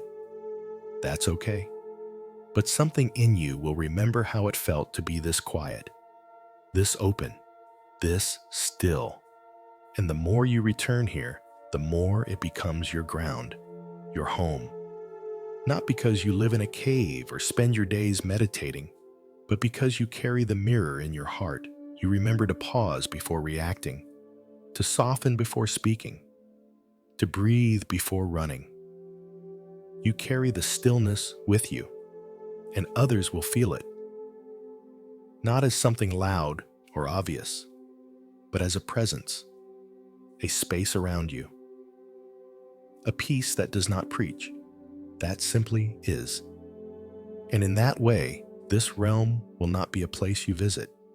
It will be a way you live. Quiet, clear, reflective. As the mirror of tranquil reflection holds its silence, we move even deeper into a realm where perception itself becomes transparent, where the act of seeing no longer separates the seer from the seen. This is the realm of pure perception. In this space, awareness rests without labeling, without dividing, without overlaying thought onto reality. Everything simply is. There is no commentary in this place. No whisper in the mind saying, this is good, this is bad, this is useful, this is mine. Instead, there is direct knowing, not through logic, not through deduction, but through immediate contact. What you see is not filtered through memory. What you feel is not shaped by preference. What you experience is not assigned meaning. You simply meet each moment with the full openness of a beginner. The breath is not something you control. It is not a vehicle for mindfulness. It is just breath. Soft, simple. Here. The body is not a project to fix. It is not an identity to decorate. It is just sensation. Alive, changing, present. The world around you is no longer a stage for your story. It is just form, just sound, just color, appearing and disappearing in the space of awareness. Zen often points to this with the phrase, just this, no elaboration, no explanation, just this, the sound of a bird, the feeling of your hands resting, the flicker of light through your eyelids, just this. And when you truly allow perception to be pure, free from analysis, from categorizing, from claiming, something opens. The world becomes radiant not because it has changed, but because you have stopped filtering it through the dust of thought. You begin to see what has always been here. The shimmer on water, the texture of breath, the space between sounds, the quiet behind movement. These are not mystical visions. They are the ordinary, seen without distortion, seen without the overlay of I. That's the key to this realm, the disappearance of the perceiver. Not in a dramatic way, but in the soft way a shadow disappears when the light grows. You are no longer standing apart from what you see. You are the seeing itself. Awareness touching awareness. No edge, no subject, no object, just perception. This is what Zen calls no mind, a state where the mind does not vanish but becomes clear like glass. Thoughts may still arise, but they are no longer sticky. Emotions may still flow, but they are no longer held. You don't stop experiencing. You stop clinging. You stop owning. And in that absence of grasping, perception becomes pure. It becomes peaceful. Not peaceful because it's empty of intensity, but because it's empty of conflict. Conflict comes from separation. Peace comes from unity. Unity not as sameness, but as interbeing. When the breath and the body and the world are no longer three, but one continuous movement. One field of being, and you no longer standing behind your eyes watching, but simply aware, present, perceiving, like the surface of a still pond perceives the moon, like a clear sky perceives the flight of birds, without need, without thought, without naming. In the realm of pure perception, beauty becomes boundless. Not beauty in the aesthetic sense, but in the sense of directness.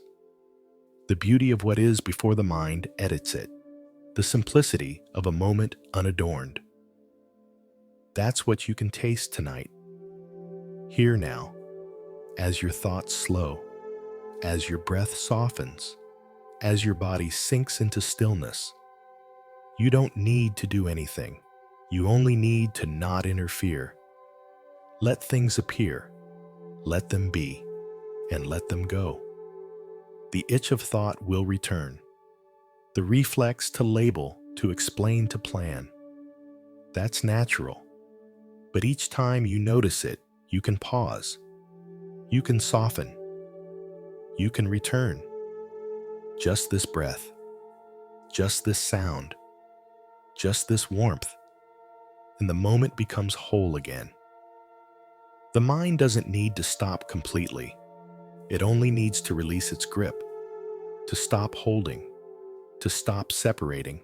And in that release, perception becomes gentle, like a feather falling through air, effortless, groundless, free. You may wonder, if I stop thinking, who am I? But in this realm, the question no longer matters, because the need to be someone softens. You are not erasing yourself. You are just letting the self be a wave instead of an anchor. a movement instead of a monument. And in that fluidity, you discover a freedom deeper than identity, a freedom that does not reject the self, but sees through it, sees that it too is a perception, a pattern, a play of conditions. And in seeing it, you are no longer bound by it. You are still here, still breathing, still feeling, but lighter, quieter, aware, perception without identity, vision without judgment, experience without the grasping hand of thought. This is the realm of pure perception, not a realm of escape, a realm of truth. The truth that all things, when seen clearly, reveal their nature as passing forms, as reflections in the clear pool of awareness. And when you rest as that awareness, you suffer less, because you're no longer caught. You're no longer trying to hold the unholdable. You let things pass, and they do. Everything passes. The thought, the feeling, the pain, the joy, they all move, and you pure perception remain, not clinging, not pushing, just seeing. That is peace. So tonight, rest in this seeing. Don't try to go deeper. Don't try to become anything. Just be the one who watches. And let that watching become your rest. Let it be enough. It always was. As you rest deeper into the soft field of perception, you begin to sense something even subtler beneath it. Not another realm layered above, but a shift in quality, a transformation of the very fabric of knowing. This is the realm of subtle knowing. Not the knowing of facts, not the knowing born of memory or logic, but the kind of knowing that has no object. It is not knowing about. It is simply knowing. Pure, direct, silent. This knowing is not tied to the mind as you usually understand it. It does not unfold in language. It does not describe, compare, or evaluate. It does not organize experience into categories or turn sensation into analysis. It just sees, not as the eye sees, not even as the heart feels, but as awareness itself understands instantly, wordlessly, without division. It is the kind of knowing that comes when you sit in complete silence, and somehow without thought, you feel the truth of something. The way a child knows their mother's touch, the way a tree knows when to bloom, the way your breath knows how to return after each exhale. In this realm, there is no conflict between thought and feeling, between inner and outer. Everything is wrapped into one seamless experience of knowingness. Not a knowing that seeks to grasp, but a knowing that simply rests. You've felt it before. That moment when you stopped thinking and suddenly you understood. Not with your head, but with your whole being. Like when grief overtakes you and there are no words left, only the raw clarity of loss. Or when love arises without cause and you feel close to everything without knowing why. That is subtle knowing. It slips through the fingers of explanation. It cannot be taught. It can only be remembered, recognized, rested into. Zen calls this intimate knowing because it is not distant, not abstract. It's immediate, closer than your breath, closer than your thoughts. And when you rest here, there is no longer the need to figure things out. The mind, so used to moving in patterns of doubt and seeking, finally lays itself down like a weary animal. And the truth it was chasing gently reveals itself because the chase has stopped. Subtle knowing is the absence of seeking. It is what remains when you stop trying to arrive. It's not just that you know, it's that you are known. By life, by presence, by the deep intelligence that has always been beating in your chest and flowing through your breath. You are not separate from that intelligence. You are it. You are not the seeker of truth. You are the space in which truth is recognized without needing to be found. In the realm of subtle knowing, the lines between subject and object dissolve completely. There is no more inner and outer, no more me watching it. There is only this, the silent hum of understanding, the gentle pulse of wisdom that needs no confirmation. That makes no claim. That simply is. When you begin to rest in this field, life changes. Not dramatically, but intimately. You speak less.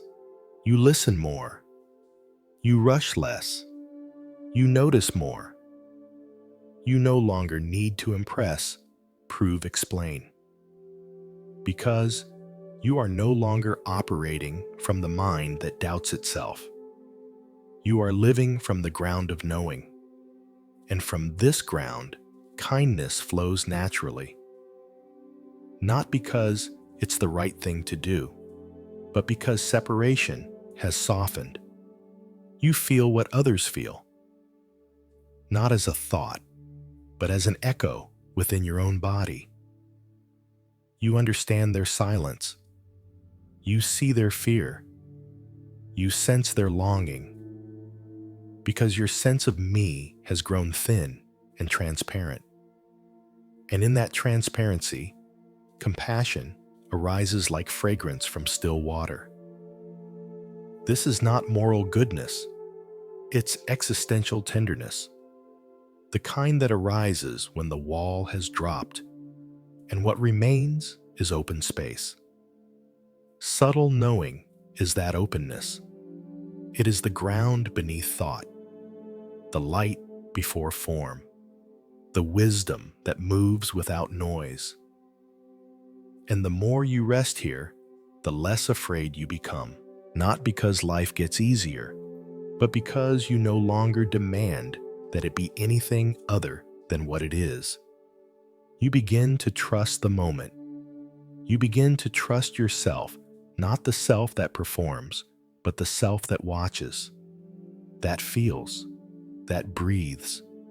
Even now, as your body lies in stillness, you can sense this subtle knowing behind everything. It watches the breath not from a distance, but from within. It knows the shape of each inhale without needing to count. It meets sensation not with resistance, but with clarity. It hears thought arise and dissolve without reacting. And in that hearing, you recognize there is nothing to fix, nothing to chase, nothing to become. Only this, a quiet knowing that life is already whole, already unfolding, already enough. That is the essence of this realm, the deep permission to stop, to truly stop. And in that stopping, to see not with the eyes, not with the mind, but with the fullness of presence, the kind of seeing that holds everything and demands nothing. That accepts contradiction, that embraces paradox, that bows to mystery. This is not blind faith. This is deep seeing. This is wisdom that moves like a river, underground, steady, unseen, but always nourishing. And tonight, as you rest here, let that river hold you. Let it move through you.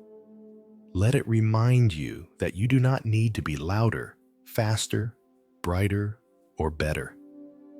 You only need to be still, to be soft, to be here. And in that here-ness, you will know. Not with answers, not with conclusions, but with presence. That presence is your wisdom. That presence is the teacher you've been looking for. It lives in your breath. It waits in your silence. It sings in your sleep. You are not far. You are home. Now the form begins to fade completely. What was once shape becomes softness. What was once boundary becomes breath. What was once something becomes almost nothing. This is the threshold into the formless realm. The realm where there is no more substance to hold on to, no more edges to cling to. Here, you do not dwell as a body. You do not appear as a person. You are not a container of thoughts, a vessel of emotions, or even a story unfolding. In this realm, you become space itself, aware, boundless, unconfined, and yet fully present. The formless realm is not an escape from reality. It is a deeper unveiling of reality's essence. What you thought was fixed turns fluid. What you believed was solid begins to dissolve. What you assumed was, you begins to open into something far vaster, far quieter, far more intimate than identity could ever contain. This is not a place of nothingness. It is a place of spaciousness. Spaciousness that holds everything, and yet clings to nothing. Imagine a sky with no horizon, a silence that has no walls, a presence that does not begin or end. That is the quality of the formless realm. You have touched it before, though perhaps you didn't recognize it at the time. In moments where time slipped away, when you lost your sense of location, when all thoughts ceased, and yet you remained present, alert, but without a name. In those moments, you were not separate from the experience. You were the experience. Not thinking about the moment, not analyzing it, just being it. That was formlessness. That was the edge of this realm. Zen does not chase formlessness. It allows it. Because formlessness cannot be created. It cannot be grasped. It is not something to do. It is something to relax into. Something to remember. Something to become. And become here doesn't mean change. It means release. A surrender so full that even the need to surrender disappears. You stop letting go because there's nothing left to let go of. You are the letting go, the release, the breath that never ends. This is not something your ordinary mind can hold. It is too wide, too still, too quiet. And that's okay. Because you don't need to understand this realm. You only need to rest into it. Feel it gently without demand, without the need to define, without the pull to narrate. When you rest in the formless, you begin to notice how much of your suffering came from form, from holding, from clinging to the shape of things, the shape of your body, the shape of your past, the shape of your role, your thoughts, your expectations. But in formlessness, you are free of all shapes. You are no longer the container. You are the contentless awareness in which all things appear and disappear. Thoughts arise like bubbles in space and pop. Emotions pass through like wind in an open field and vanish. Even breath becomes transparent, no longer something you do, but something that breathes itself. And in that breathing, you melt, not as in destruction, not as in disappearance, but as in softening, as in returning, as in becoming the space that holds all things but claims none. It is here that overthinking dies a natural death, not because you fought it, not because you defeated it, but because it has nothing to hold on to anymore, no form to attach to, no fear to anchor it, no desire to stir it. In formlessness, thoughts become birds passing through the sky of your awareness. They don't settle, they don't linger, and because you no longer resist them, they no longer trouble you. This is not dissociation. This is not numbness. This is pure being. Being without borders. A stillness that doesn't require silence. A peace that doesn't depend on calm. A freedom that does not come from escaping life, but from seeing through the illusion of separation. And as you rest deeper, you begin to feel it, the vastness of what you are, the untouchable core, the unshakable presence. You are no longer looking out from behind your eyes. You are the field in which the eyes, the ears, the breath, and the body all rise and fall. You are not the wave. You are the ocean. The wave comes and goes. The ocean remains. And this realization is not loud. It doesn't come with fireworks or visions. It comes with silence. The kind of silence that holds everything in perfect peace. The kind of silence that doesn't need to explain itself. You may feel strange resting here. The mind might panic a little, whispering, "Where am I? Who am I? What should I do next?" That's okay. Smile at it. Don't answer. Let the questions pass. You are not the answers.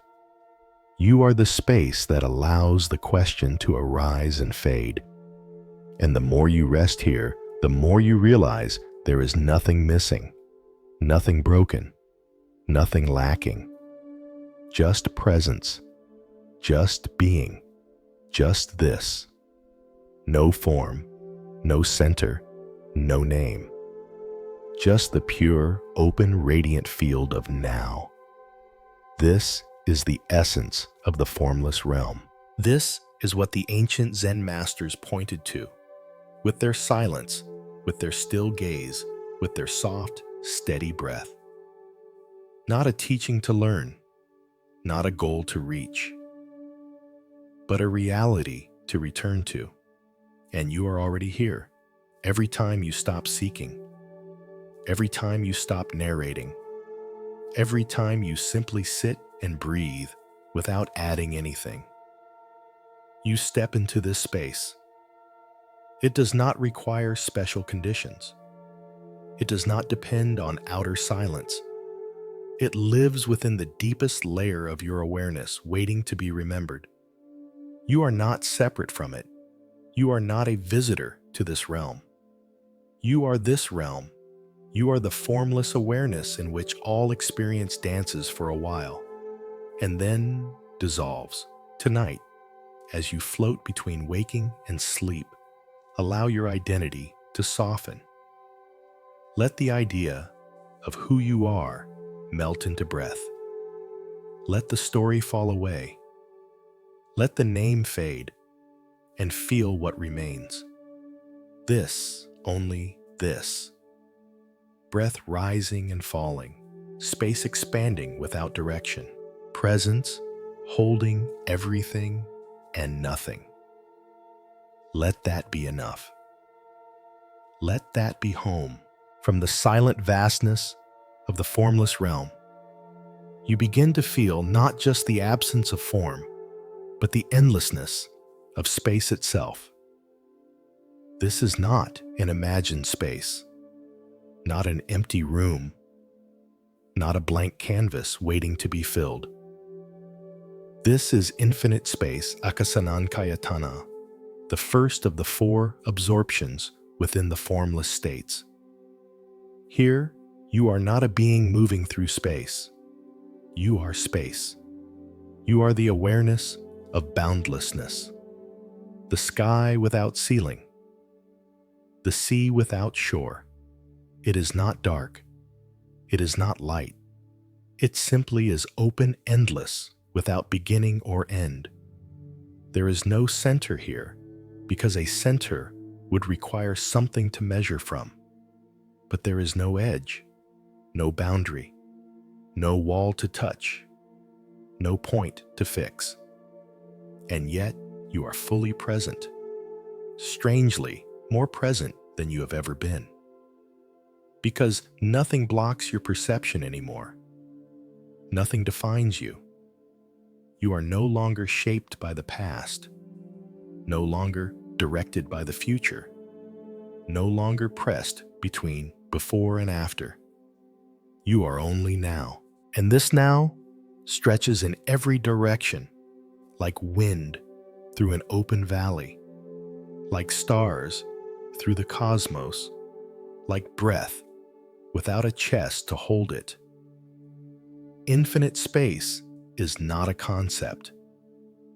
It is a felt reality, one that unfolds slowly, wordlessly, and wraps around you like a quiet, invisible ocean. To rest in this realm is to feel yourself dissolve, not vanish, but expand. The lines of your identity blur, and what remains is just awareness, watching space stretch out without horizon. You do not float here, because floating implies something separate from what it floats within. But here, there is no separation, no you to do the floating, only space knowing itself. Thought, when it arises, is like a soft ripple. It does not disturb the vastness. It does not break the silence. It simply comes and then fades, absorbed into the infinite. In daily life, you may have touched this without realizing it. Those moments when you gazed at the sky and lost all sense of time, or when you looked into the eyes of someone you loved and forgot where one of you ended and the other began. That was infinite space.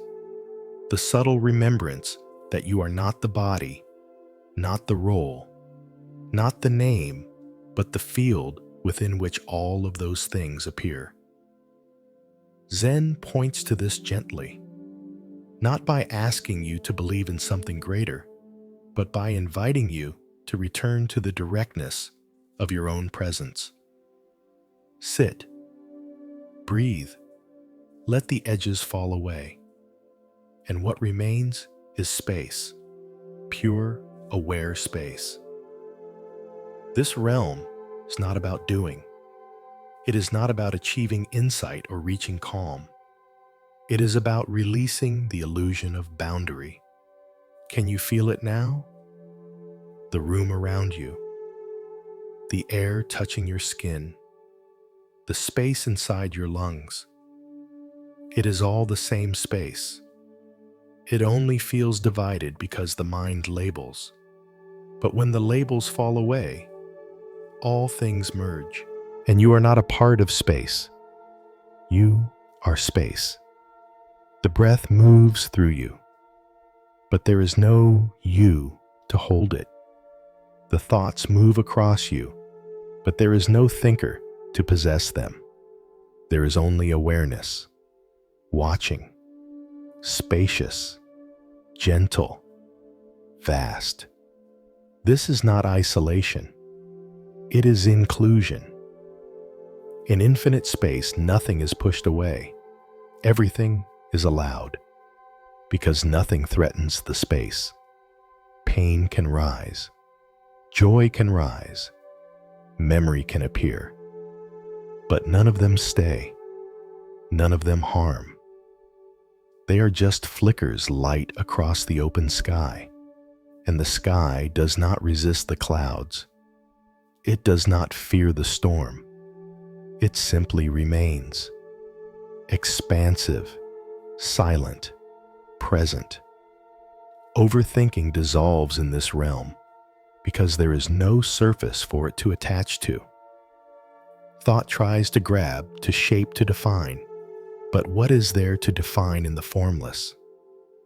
How can you worry in a space where nothing is held? How can you resist in a space where nothing is pushing? That is the gift of this plane.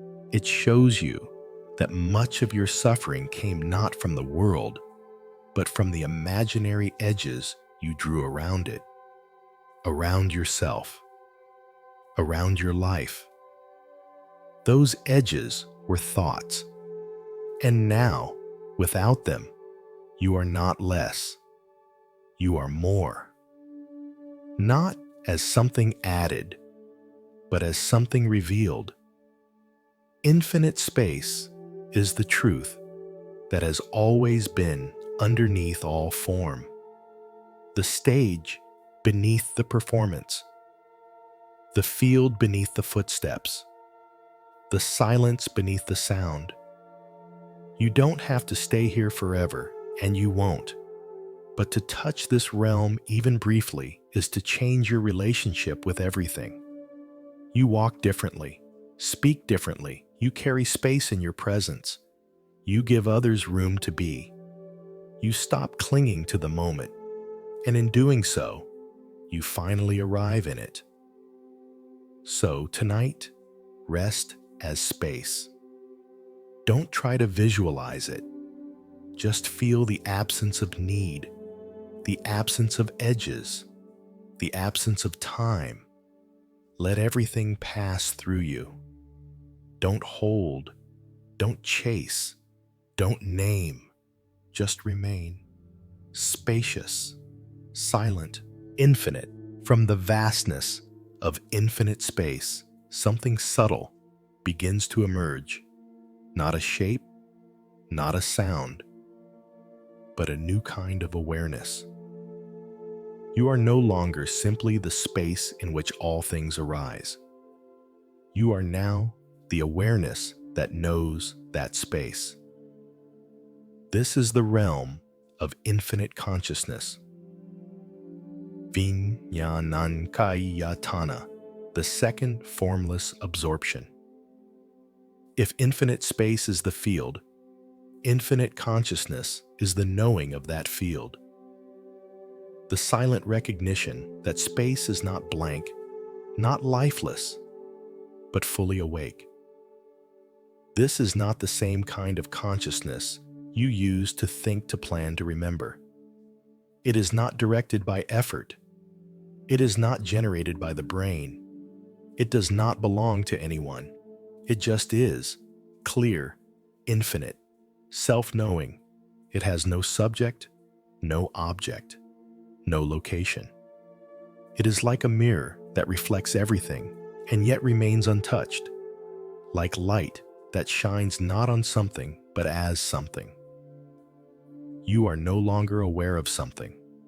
You are awareness itself, vast, formless, luminous. And in this vastness, there is no longer a trace of effort. Even the subtle act of observing has relaxed. You are not watching. You are watchfulness. Not doing awareness. Being awareness. Pure. Silent. Unfolding. This consciousness is not a thought. It cannot be held in words. The moment you try to grasp it, you fall back into thinking. And yet you can know it. You can feel it.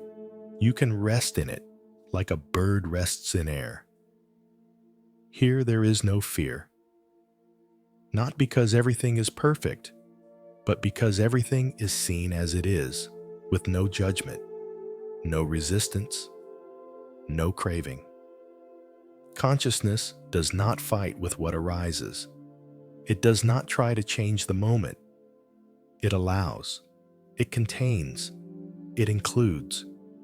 And because of this, it is peaceful deeper than any peace the thinking mind could imagine. This is the mind without movement, the awareness without direction, the being without identity. You are not lost here. You are more fully yourself than ever. But not the self you've built through story and memory, the deeper self, the quiet self, the self that was never born and cannot die, the self that watches thought arise and fall like dust in sunlight. This is what Zen masters mean when they speak of the one who watches, the one who is not touched by gain or loss, not moved by praise or blame, the one who knows without needing to say, I know, the one who sees without standing apart. When you touch infinite consciousness, you begin to understand something profound. Everything you have ever experienced has occurred within this field. Joy, pain, confusion, clarity. All of it appeared inside this vast knowing, and none of it ever harmed it. Your awareness has remained untouched no matter how intense the storm. Like the sky after lightning, like the sea after waves, it is always whole, always still, always itself. And now, as you rest here, you feel it, not just as a concept, but as a living truth. You are not your thoughts. You are not your memories. You are not your emotions. You are the field in which they rise and fall. You are the knowing that sees without clinging. You are the quiet that remains when everything else passes. And when you know this, not intellectually, but intimately, fear begins to dissolve. Because what can be lost when nothing is held? What can be harmed when there is no resistance? What can be broken when you are not a thing, but a field? This is not escape. This is clarity. The clarity that arises when identity softens, when roles dissolve, when you no longer try to define yourself, and so finally see who you are. Not a label, not a name, not a story, but knowing, pure, aware, open. And in this openness, life becomes light again. Not because your problems disappear, but because they are no longer burdens. They are no longer personal. They are just appearances in the field. And you remain as the field, untouched, infinite. Compassion arises naturally here, not as an effort, but as an extension of your spaciousness. You see the pain of others, and it does not drown you, because you are not clinging to a self that must be protected. You can hold space for suffering because you know that the awareness holding it cannot be harmed.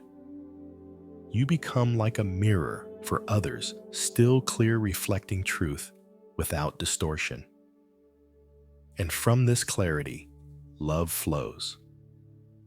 Not romantic love, not emotional love, but the love that comes from seeing clearly, from not dividing, from not excluding. The love that does not cling, that does not demand, that simply allows. Infinite consciousness is this love, a field so wide that all things can appear and pass, and none are pushed away. Even your most difficult thoughts are allowed here. Even your darkest moments are held gently, because this field does not choose. It simply knows. And in that knowing, everything softens. Even now, as you lie in stillness, you can rest in this field. Don't try to enter it. You are already in it. It is already what you are.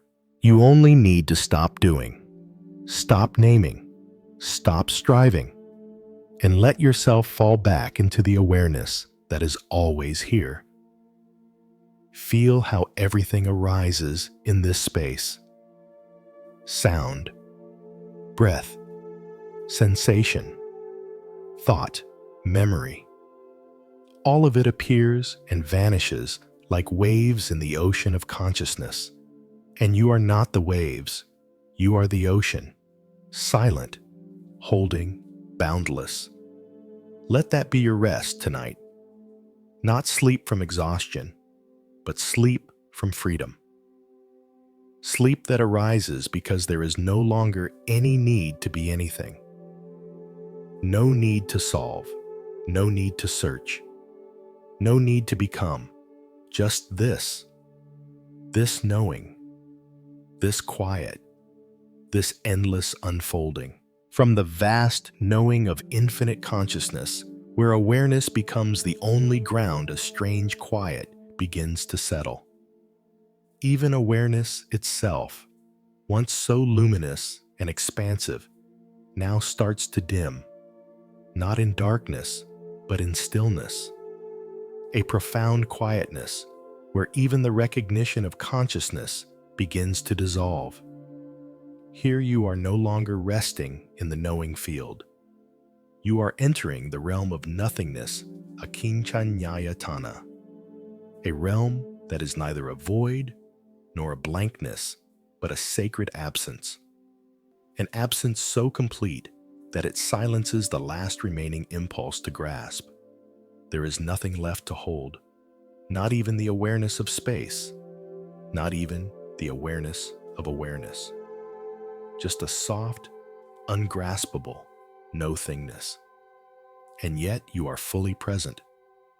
More present than ever, precisely because everything that obscured presence has fallen away. You are not watching. You are not floating. You are not even being. You are just not resisting, not shaping, not claiming. There is nothing to say here, no image to form, no edge to find. It is not empty the way the mind fears emptiness. It is empty the way the sky is empty, open, unobstructed, eternal.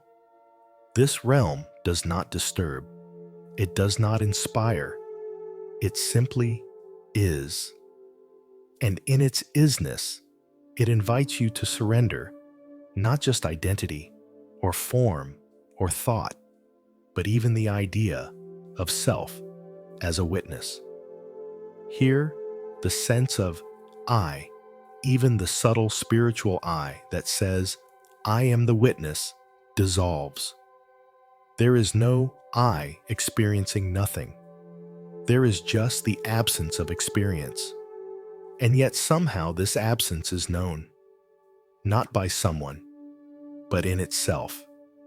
It is a resting so deep that there is no longer anything to return from, no longer anything to explain. The stillness has swallowed even the stillness. You may wonder how this is possible. How can nothingness be known if there is no knower? But this is not a concept to understand. It is a silence to be felt, a falling away that does not end in falling, a non-happening that leaves no trace. Imagine sitting on the shore of the ocean for so long that even the sound of waves disappears. Not because they stopped, but because your awareness has settled into such peace that it no longer distinguishes sound from silence. This is the realm beyond attention, beyond reflection, beyond the need to know. You are not spaced out. You are not asleep. But you are also not awake in any normal way. You are simply dissolved. And this dissolution brings a peace so complete that peace itself vanishes. Because peace still implies contrast with tension, with suffering. But in nothingness, there is no opposite. There is no comparison. There is nothing to measure. You are not relieved. You are not transformed. You are simply gone and yet fully paradoxically present. Zen sometimes speaks of this as the great death, not physical death, but the death of all inner noise, the falling away of everything that could be clung to. No thought, no watcher, no intention, no ground. And yet, no fear, no chaos, no void, just nothing. Not blank, not bleak, just total freedom from becoming. Even the spiritual journey with all its insight and effort is gone here. You are not ascending. You are not deepening. You are not practicing. You are not evolving. You are not even being aware. You have stepped beyond the whole movement of inner becoming. And yet this step did not happen by will. It happened through the softest surrender, through resting so completely in the previous realms that even consciousness itself let go. This is not a goal to chase. It is not a state to induce. It cannot be wanted, because wanting is already too much. You cannot bring yourself here.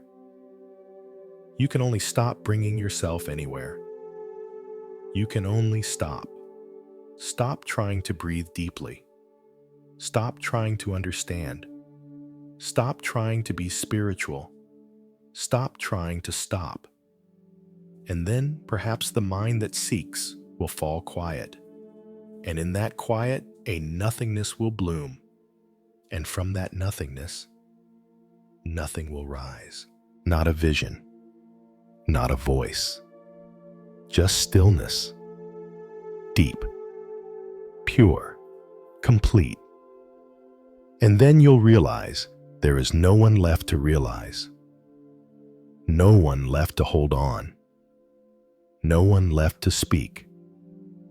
This can feel frightening to some, especially when the ego is still grasping at meaning. But for the one who is ready, this realm is the deepest rest imaginable. Not sleep, not unconsciousness, but the total absence of mental burden.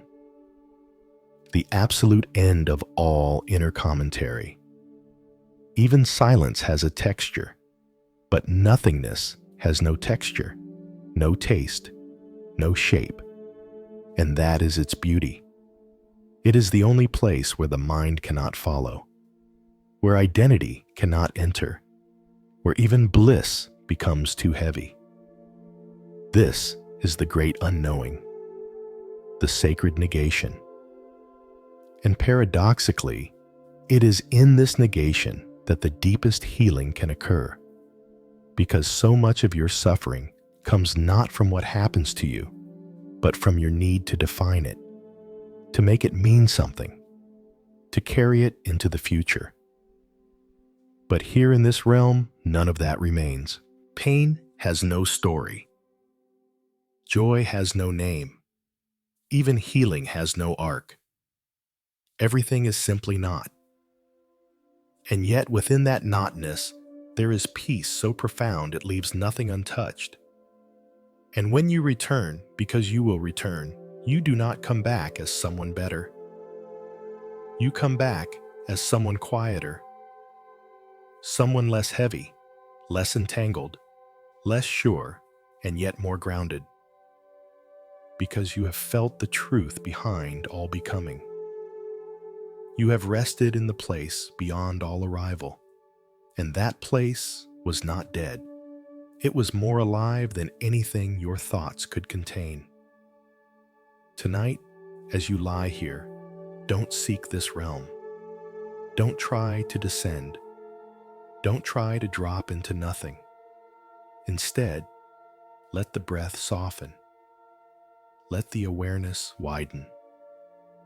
Let all effort dissolve. And if something inside you begins to vanish, don't stop it. Let yourself fade. Let the world fade. Let the dream fade. And perhaps nothing will remain, and that nothing will hold you like the arms of the deepest sleep, like the breath before the first breath, like the space before all sound. And when you are held in this, you will know without knowing what freedom truly means. Beyond the vast release into nothingness, there lies a realm so subtle, so elusive, that even the silence of absence begins to fade. It is the edge of perception itself, the place where awareness thins, where even the most refined states of consciousness begin to lose definition. This is the realm of neither perception nor non-perception.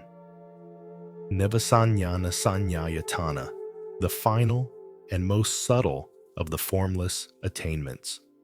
Here, the usual reference points for knowing, for sensing, for being slip away. You cannot say that perception is happening because the process is too faint, too quiet to grasp. But you also cannot say that perception is not happening because something remains, something that is not quite gone. It is not emptiness. It is not presence. It is something in between. A whisper behind silence. A trace of light beneath the dark. A presence so faint it almost doesn't exist. And yet here you are, no longer resting in spaciousness, no longer dwelling in awareness, not even melting into the clarity of nothing. You are simply on the edge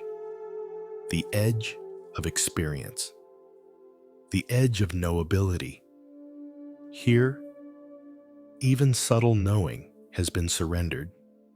Even the bliss of dissolution has faded.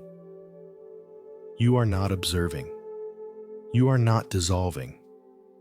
You are simply not quite perceiving, not quite not perceiving. And that's what makes this realm so strange, so mysterious. It is beyond the language of opposites. Not present, not absent. Not still, not moving. Not aware, not unaware. In this realm, the mind is so quiet, it cannot even reflect upon itself. The breath slows, the heartbeat softens, the edges of self fall completely away. You are not someone inside an experience. You are the very fading of experience itself, and yet something remains. A faint shimmer in the fabric of emptiness, a breathless pause between perception and its disappearance. In Zen, this might be described as the threshold where the flame of self flickers for the last time before it disappears into the candleless dark. It is not enlightenment. It is not sleep. It is not death. It is the hush that precedes the final silence, the most profound surrender of all. And you do not reach this place through striving. You do not push into it. You arrive only by ceasing completely, by letting every effort, every technique, every subtle wish for progress dissolve like mist in morning sun. Even the desire to know you are dissolving must fade. Even the intention to remain in peace must soften.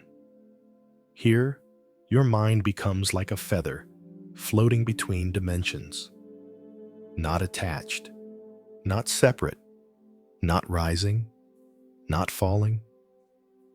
And for many, this realm feels like pure potential, as though something is about to arise but never does, as though a truth is about to be revealed, but never needs to be spoken. This is not a place you can stay in by will. It is not a place you can even find by trying.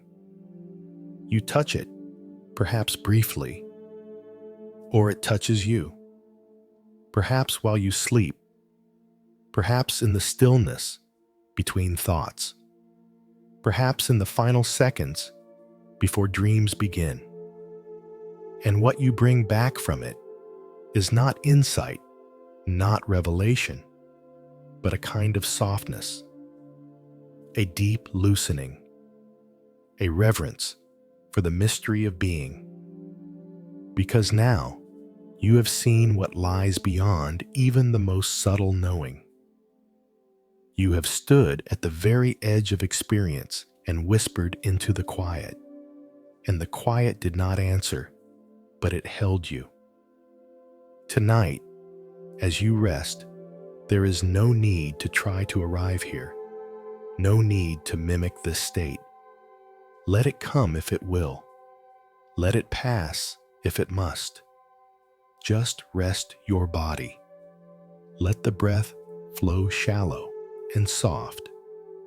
Let your thoughts slow to a murmur. Let all effort disappear. Let even your meditation dissolve. You don't need to be present. You don't need to be aware. You don't need to hold on to anything, not even stillness. Let everything fall away like petals from a flower in the wind. No holding, no guiding, no needing. Just this moment thinning into silence. Just this breath fading into space. Just this self relaxing into the space where nothing can be said. Not even I am. And if you touch that space tonight, or if it touches you, you won't know it as an event. You won't rise from sleep and say I was there, but you may feel something different. A quiet, a distance from the things that once gripped you so tightly, a lightness in your chest, a softness behind your eyes, because something in you will have seen beyond the edges of thought. Something in you will have rested in the still point where perception itself pauses. And in that pause, in that space beyond knowing and not knowing, you will have been held by the great mystery, not as a guest, not as a seeker, but as the mystery itself. You have now journeyed through the highest realms, passed through infinite space, dissolved into infinite consciousness, melted into nothingness, and finally stood at the subtle boundary where even perception becomes almost nothing at all. But here, in this stillness, something begins to stir. Not a sound, not a movement, but a truth, too quiet to name. Even the highest states, even the most formless, most sublime absorptions, they too will pass. Even the heavens dissolve. Even infinite consciousness fades. Even the most subtle presence dissolves back into emptiness. This is the great law that flows through every plane of existence, impermanence. This is not a punishment. This is not despair. This is the final whisper of freedom. All conditioned things, no matter how high, are still bound by time. The formless realms offer incredible depth, peace, and transcendence, but they too arise and fall. The moment you dwell in them long enough, the energy that created the conditions begins to fade, like a fire consuming its fuel, like a wave returning to the sea. You cannot hold on to any state forever. You cannot cling to bliss, to emptiness, to vastness. All of them, too, are conditions. All of them will pass. This is what the Buddha saw clearly, that even the highest heavens are not the final refuge. Even the most exalted beings must one day return, must descend, must face again the gentle pain of birth of change, of death. But do not let this bring sorrow. Let it bring wisdom. Let it bring release. You have walked through the lower realms, and you have now touched the peaks. You have seen joy and torment form, and formlessness, knowing and unknowing. And what is the thread that binds them all? The truth that they are not yours. They never were. They appear. They shimmer. They fade. They leave no fingerprint on the still surface of your true nature. When you see this truly, see it not with the eyes of thought, but with the eyes of silence. Something inside you opens that cannot be closed again. You no longer fear the passing of joy. You no longer grasp at peace. You no longer chase states, because you have seen that all things, no matter how profound, are only visitors. Visitors in the temple of your awareness. You are not the guest. You are the space they move through. All experiences, hellish or heavenly, are clouds. Some dark, some glowing. But you are the sky. And the sky does not mourn the passing of clouds. It simply remains vast, open, unmoved. In Zen they say, when the wind passes, the grass bows. When the wind is gone, the grass stands again. Let your mind be like that, soft, receptive, but not clinging. And in that softness, you begin to see chasing the high realms is no different from fleeing the low. Both are movements of resistance. Both are motions of preference. And preference binds. Preference blinds. The path to liberation is not climbing endlessly upward. It is resting deeply into the truth of now, whatever now holds, whether it is joy or sorrow, silence or noise, light or shadow. None of it can bind you if you do not cling. None of it can disturb you if you do not grasp. This is what the ancient teachers pointed to when they said, let go of even the path. At some point, the practice itself must be surrendered. The meditation cushion must be put down. The spiritual identity must be dropped, not in rejection, but in reverence. Because the final gate is not another ascent. It is a return to what you've always been, before the seeking, before the suffering, before the name, before even awareness. What lies there is not a place, not a realm, but the source of all realms. The empty clarity from which form and formless arise. The stillness that births the breath. The silence that gives rise to thought. You cannot name it. You cannot find it because it is not out there. It is the one who searches. It is the ground beneath your attention. The knowing before knowing. The being before being. You have touched it before. In the pause between thoughts. In the exhale before sleep. In the soft gaze of love where you disappear and only presence remains. That presence is not something you enter. It is what you are. And when you realize that fully quietly, you stop needing anything else. You stop seeking. Not because the world has nothing to offer, but because you've seen that the world cannot define you. The world changes. The states change. But the space remains. So tonight, let yourself rest in that space. Let go of even the memory of the realms. Let go of effort. Let go of spiritual ambition. Let go of needing to feel anything special. Just be here, in this breath, in this softness. Let this breath rise and fall, not because you're doing it, but because it is happening. Let this moment unfold, not because it holds something, but because it is. And in that unfolding, feel the simplicity, the naturalness, the peace that does not depend on achievement, that does not fade with the realms, that does not die with the body. This peace is not something you created.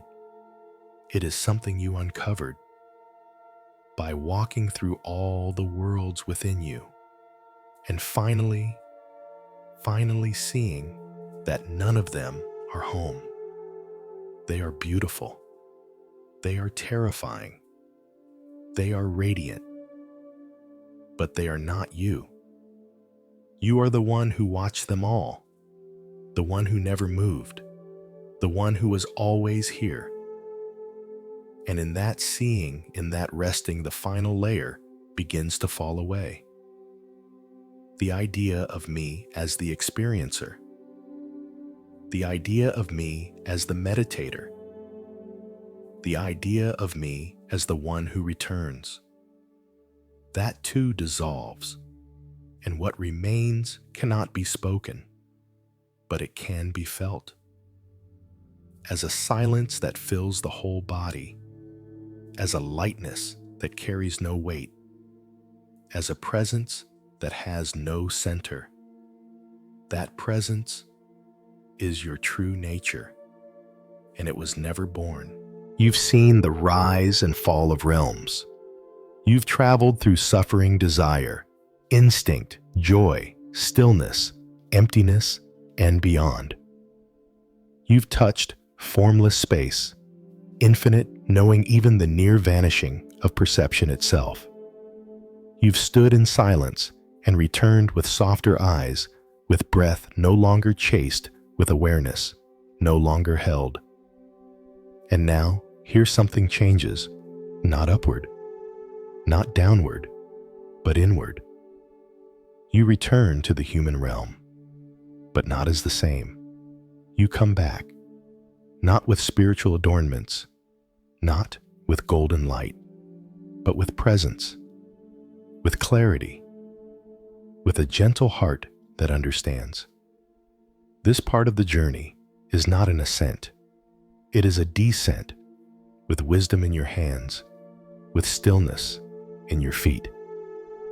You return not because you've fallen. You return because you have seen the view from the peak and now choose to walk among the trees again. The human realm awaits not as a trap, not as a test, but as a temple. You see now, it was never a lesser realm.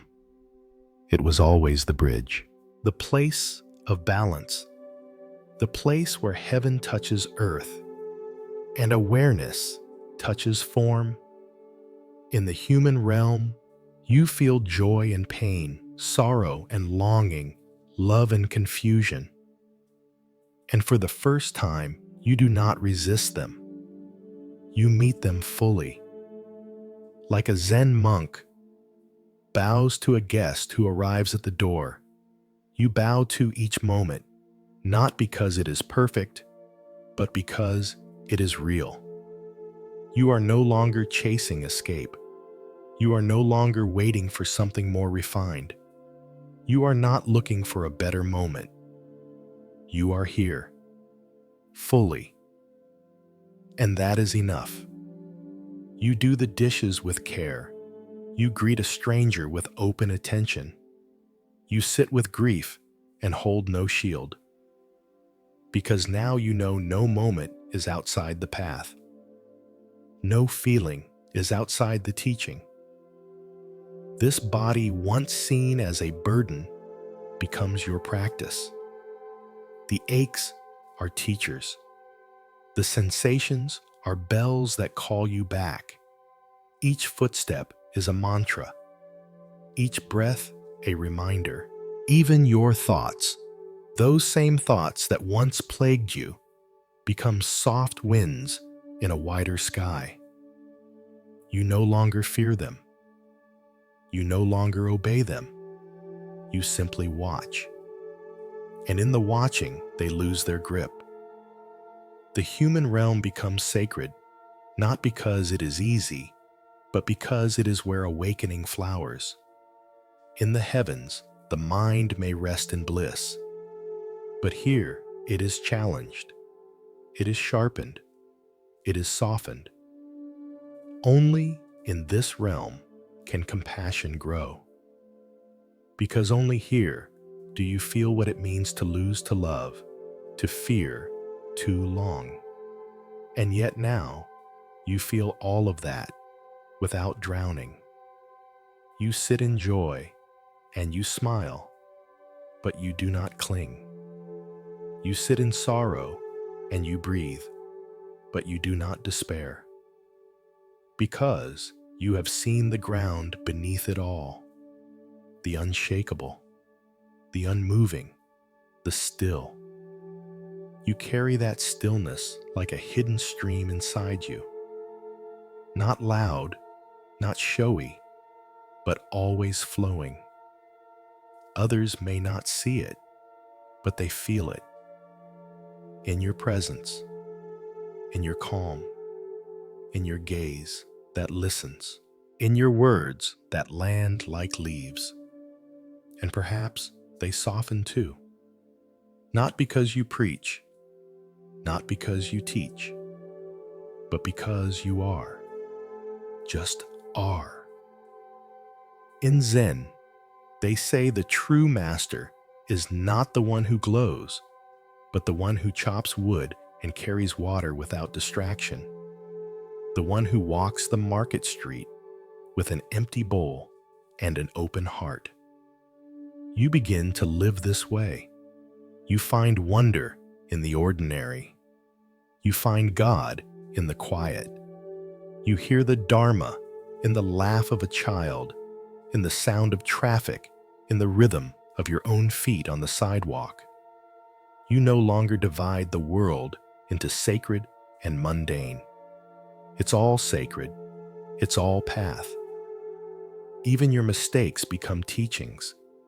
Even your regrets soften into wisdom. You are not trying to avoid being human anymore. You are embracing it. Not as an identity, not as a burden, but as a gift. The gift of being awake in a world of forgetting. The gift of being soft in a world of armor. The gift of seeing clearly and choosing kindness anyway. You are not here to transcend this world. You are here to walk it with open eyes, to love without ownership, to serve without pride, to live without hiding. And when difficulty comes, and it will, you meet it without flinching. Not because you are fearless, but because you are spacious. You know now that pain is not the enemy. That fear is not failure. That emotion is not weakness. You let it all come. You let it all pass. Like rain on a lake, like leaves in autumn, and you remain. A quiet witness, a loving presence, a simple breath walking gently through the world. The human realm is where your awakening breathes, not in monasteries alone, but in kitchens, in hospitals, in parks and bedrooms and city buses. This is where the practice matters most, not when you are still, but when life is not. And now you are ready, not to ascend, but to return, with nothing left to prove, with everything to give. Not loudly, not heroically, but with every breath. There is a truth that echoes through every sacred teaching, a truth that now begins to settle into your bones after walking through all the realms, the world you live in, the body you inhabit, the emotions that rise and fall, the thoughts that come and go. All of these are shaped not only by external events, but by the mind that sees them. The way you experience reality is not simply dictated by circumstance. It is created moment by moment by the quality of your consciousness. This is the teaching of mind-made realms. This is the realization that the realms are not places you go to after death. They are places you enter with each thought, each belief, each reaction. Heaven and hell are not far-off destinations. They are states of mind. The animal realm, the hungry ghost realm, the jealous gods. They are not metaphors for others. They are blueprints of inner conditions. They are the architecture of your own attention. You suffer not because the world imposes itself upon you, but because the mind interprets colors, resists, clings. When the mind clings to desire, the hungry ghost stirs. When the mind collapses in fear, the animal realm awakens. When the mind burns with rage, hell opens its gates. But when the mind becomes still, even for a moment, heaven draws near. And when the mind becomes spacious, clear, and deeply silent, the formless realms reveal themselves. You have seen this now. You've traveled through it all, and so the truth stands clear. The mind creates the realm. And you, when unaware, move through these realms without even knowing, pulled from one to the next like a leaf in a storm. A moment of shame drops you into hell. A moment of desire lifts you into longing. A moment of joy brings you to radiant peace. And you wonder why life feels like a tide rising, falling beyond control. But now you know. Now you see. The mind is the artist, the canvas, the brush. You are not the victim of the realms. You are their author, not through intention alone, but through attention, through belief, through reaction, through the lens you wear without knowing it. Zen asks you to take that lens off, to look not through ideas, but through presence, to see clearly, to see without filters. When you see in this way, the realms lose their power. They no longer hold you captive. They become transparent. You may feel anger, but you do not descend into hell. You may feel longing, but you do not fall into the ghost, because you no longer believe the thought that fuels the descent. You see the mind's story as a story. You see the realm as a shadow, not a prison. And this seeing, this clear open seeing, is liberation. Not because you transcend the mind, but because you no longer mistake its movements for truth. You do not have to be ruled by your conditioning. You do not have to remain in the realm you were born into. You can choose again, right now, in this moment, and every moment after. This is not about control. It is about awareness. When awareness is clear, the energy of the mind shifts. The field becomes softer, wider, lighter. It is not about erasing emotions. It is about making space for them, letting them rise, move, dissolve without becoming them, without wrapping them around your identity. You can feel rage without being cruel. You can feel sadness without being broken. You can feel joy without grasping. The mind that creates the realm can also unmake it. by returning to breath, by returning to presence, by returning to the part of you that watches but does not cling, that sees but does not define, that knows but does not grasp. That part is always here. It is the sky behind the weather, the silence beneath the sound, the spaciousness within all form. The more you rest in that space, the more the realms soften. The more you learn to shift not by force, but by seeing. You begin to choose your realm, not based on what the world gives you, but based on how you meet the world. You meet suffering with gentleness. You meet joy with gratitude. You meet confusion with patience. You meet every moment with a simple breath.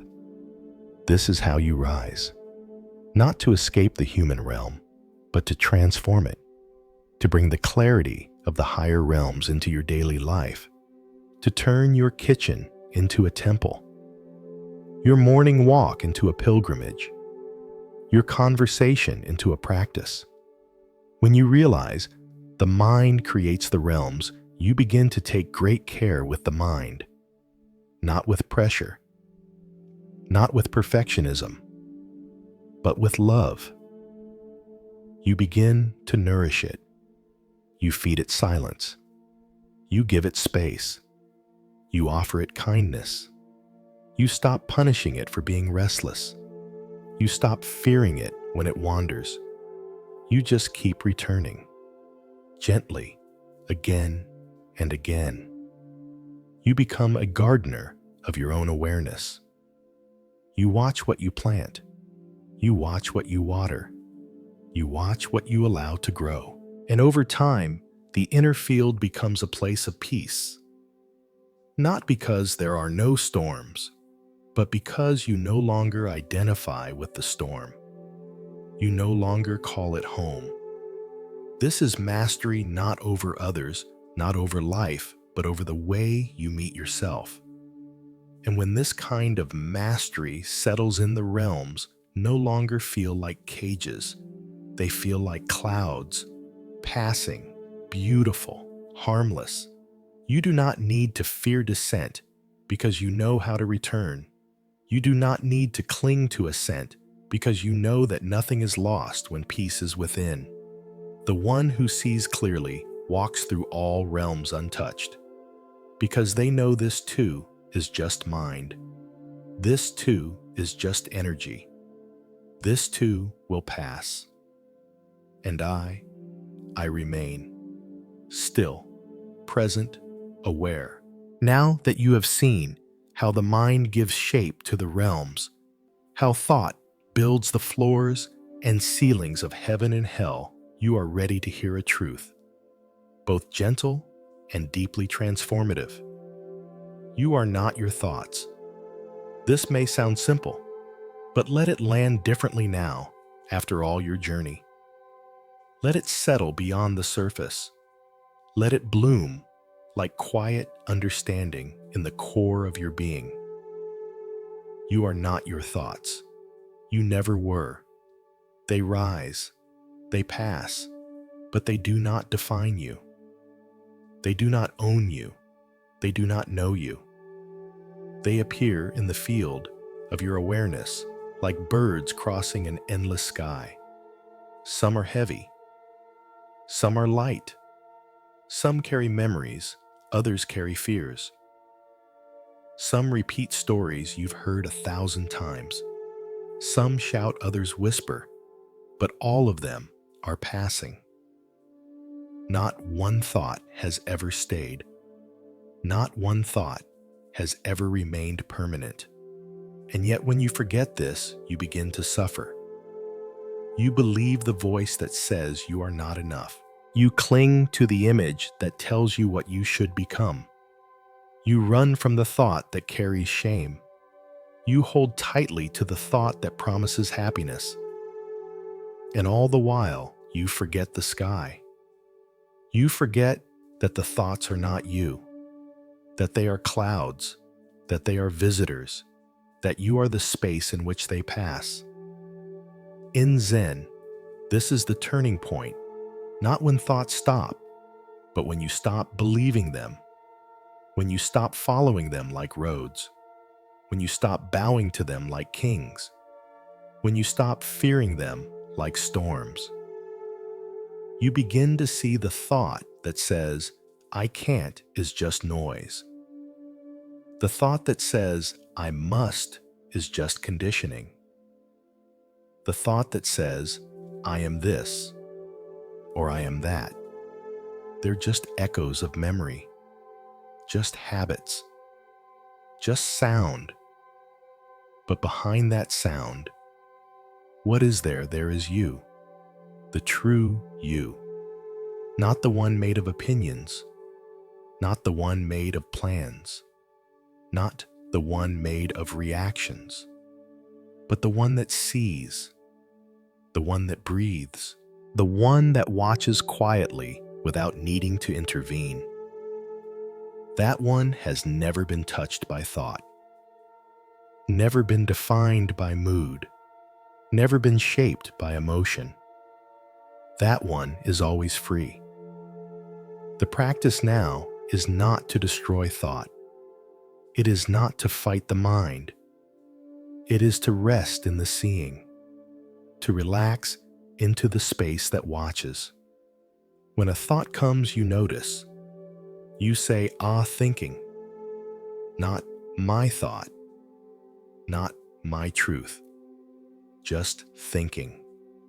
Like a breeze, like a leaf, like a cloud, and then you let it pass. You don't hold it. You don't push it. You let it come. You let it go. And you remain still, spacious, aware. This is not disconnection. This is not withdrawal. This is intimacy. Because only when you stop fusing with thought can you meet reality as it is. Only when you step back from the screen can you see the world directly, without filters, without stories, without self-insertion. And what you see then is deeper, truer, more alive. You see beauty without needing to possess it. You see pain without needing to fix it. You see people without projecting onto them. You see yourself without distortion. Because the mind is no longer the lens. Awareness is. And awareness is clear. Awareness is kind. Awareness is wide enough to hold all things and small enough to fit into a single breath. Even now, you can feel it. The breath rising, the thought appearing, and you, the space between, the witness behind. There is nothing you need to do to be that witness. You already are. You always have been. The mistake was thinking you were something else, thinking you were the thought, the identity, the memory, but now you know. You are the one that knows the thought. You are not the fear. You are the space the fear moves through. You are not the craving. You are the presence that watches the craving rise and fade. You are not the sadness. You are the gentle attention that holds the sadness without drowning in it. And when you begin to live from this place, not once, not perfectly, but again and again, something fundamental shifts. You become softer, not weaker, softer, because you are no longer brittle with belief. You are no longer stiff with identity. You are no longer defending ideas about who you are. You don't need to, because you have found the self that does not need defending. You have remembered the you that does not argue with reality. And from this place, life begins to feel different. You move with more grace. You speak with more presence. You listen with less judgment. You feel with more spaciousness. The mind still moves. The thoughts still come, but they no longer own you. They are background noise, sometimes helpful, sometimes funny, sometimes intense, but always just that background and the foreground. The foreground is silence, is breath, is being, is the one who sees. That is who you are. That is who you've always been. And the more you live from that truth, the more peace you feel. Not because life stops moving, not because thoughts stop coming, but because you no longer believe the mind is in charge. You know now, the mind creates realms, but the self, the true self, transcends them all. And you, right now, are that self, that space, that witness, that stillness behind all noise. Let that be your resting place. Let that be your home. Let that be enough. Now that you've begun to rest in the truth, that you are not your thoughts, a new kind of clarity starts to rise, quiet, steady, undramatic. It's not the clarity of explanation or analysis. It's not the sharpness of intellectual certainty. It's the still wordless clarity of knowing where to stand in your own life. It's the soft power of awareness that is no longer clouded, no longer pushed by habit, no longer chasing. And from this clarity, something precious becomes possible, the ability to observe without holding. This is one of the most essential teachings in the path of Zen and deep meditation. The freedom that comes not from control, but from observation without attachment. Observation without ownership. You begin to see that everything is moving. Your thoughts, your emotions, your sensations, the people in your life, the patterns of your behavior, the rise and fall of motivation, the expansion and contraction of attention. It's all in motion. And in this motion, there is one thing that causes suffering above all the impulse to hold on, to grip, to possess. The thought comes and you chase it. The feeling comes and you wrap your identity around it. The opinion comes and you defend it. The fear comes and you try to push it away. All of it driven by one reflex, grasping. But what happens if you observe and don't hold? What happens if you let the thought be a thought? If you let the emotion be energy? If you let the moment rise and fall without trying to cage it, you discover peace. Not because the world stops moving, but because you stop resisting the movement. This is the essence of non-grasping, a wordless practice that isn't about rejection or detachment in a cold sense. It's about allowing without trying to own, allowing without trying to use, allowing without needing to change what is. You watch your breath and you don't hold it. You watch your thoughts and you don't chase them. You watch your discomfort and you don't try to bury it. And something profound happens in that allowing. You begin to feel light. Light not as in happiness, but light as in spacious, unburdened. You realize that so much of your heaviness came not from what you were carrying, but from how tightly you were carrying it. A memory is not heavy until you cling to it. A thought is not a threat until you resist it. A craving is not a prison until you believe it is you. But when you observe, Just observe. The grip loosens, the walls expand, the emotion flows through like rain through open windows. It doesn't stay, it doesn't stain, and you remain still, clear, present. This is not numbness, it is intimacy. You are not pushing life away. You are welcoming it fully, but without turning it into a possession.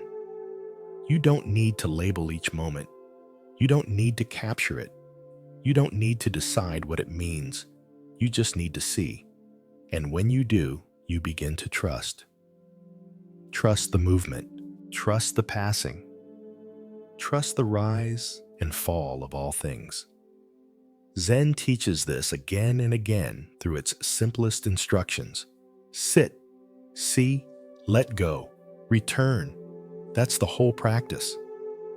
But those few words carry a lifetime of freedom, because the more you observe without holding, the more you live in alignment with the way life actually is.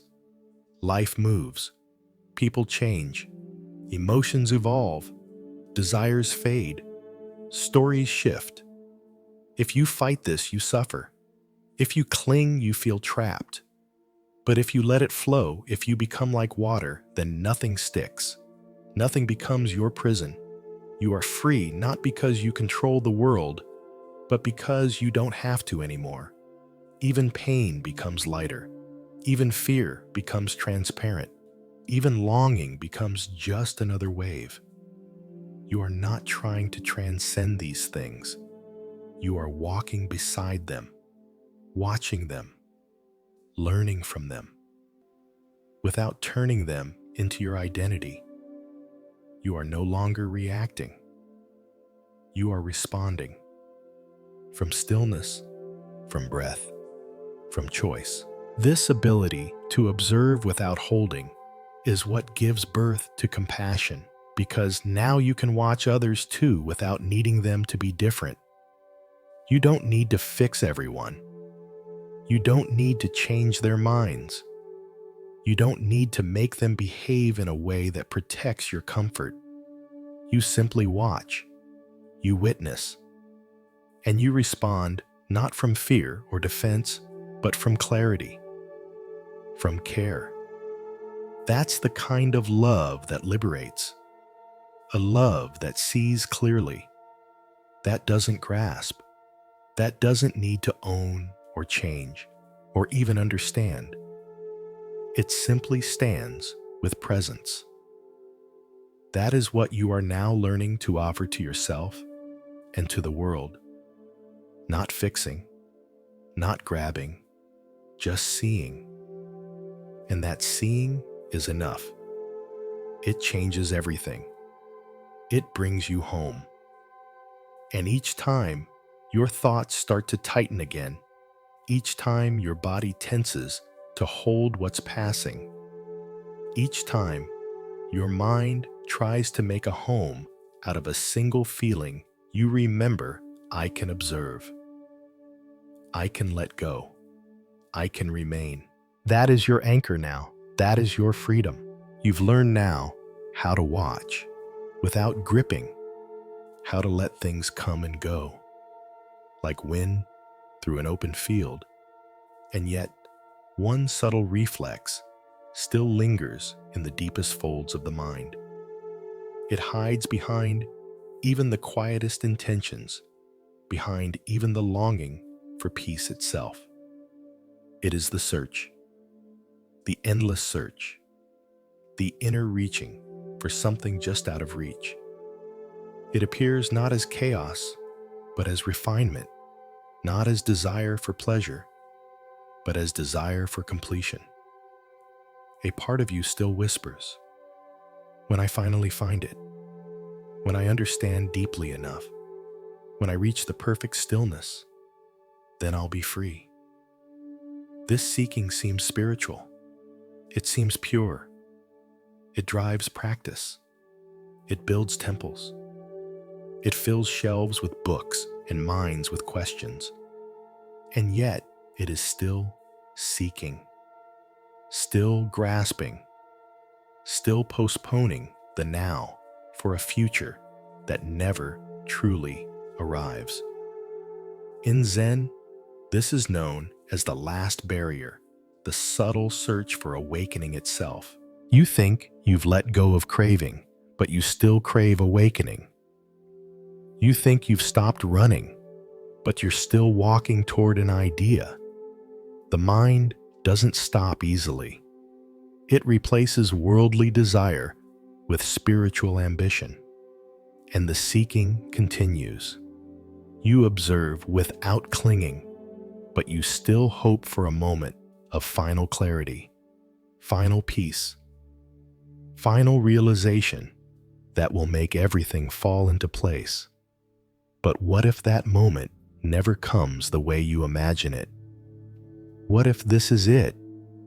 Right now, as it is, no fireworks, no final insight, no perfect silence, just this breath, this body, this moment, this exact form of experience, not as a step towards something else, but as the arrival itself.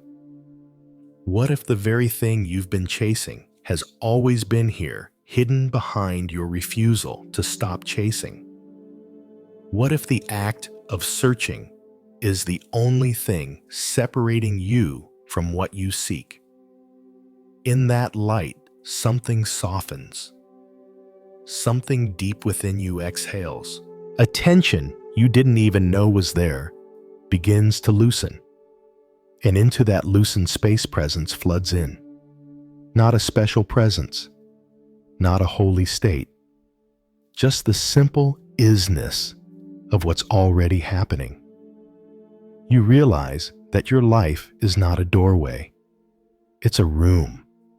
It's not a means to an end. It's the thing itself. And everything you've been trying to reach, peace, freedom, clarity, wholeness, has never been separate from this moment. It has only been hidden by your need for it to be more. Zen calls this suchness the irreducible truth of things just as they are. No additions, no expectations, just what's here, fully allowed, fully accepted. When you stop searching, you fall into this suchness. When you stop resisting what is, you find the home you never left. It doesn't mean you stop growing. It doesn't mean you stop feeling pain. It doesn't mean you never question or explore. But it means the desperate push, the inner pressure to finally become complete, relaxes. You understand that the path is not a line, it's a circle.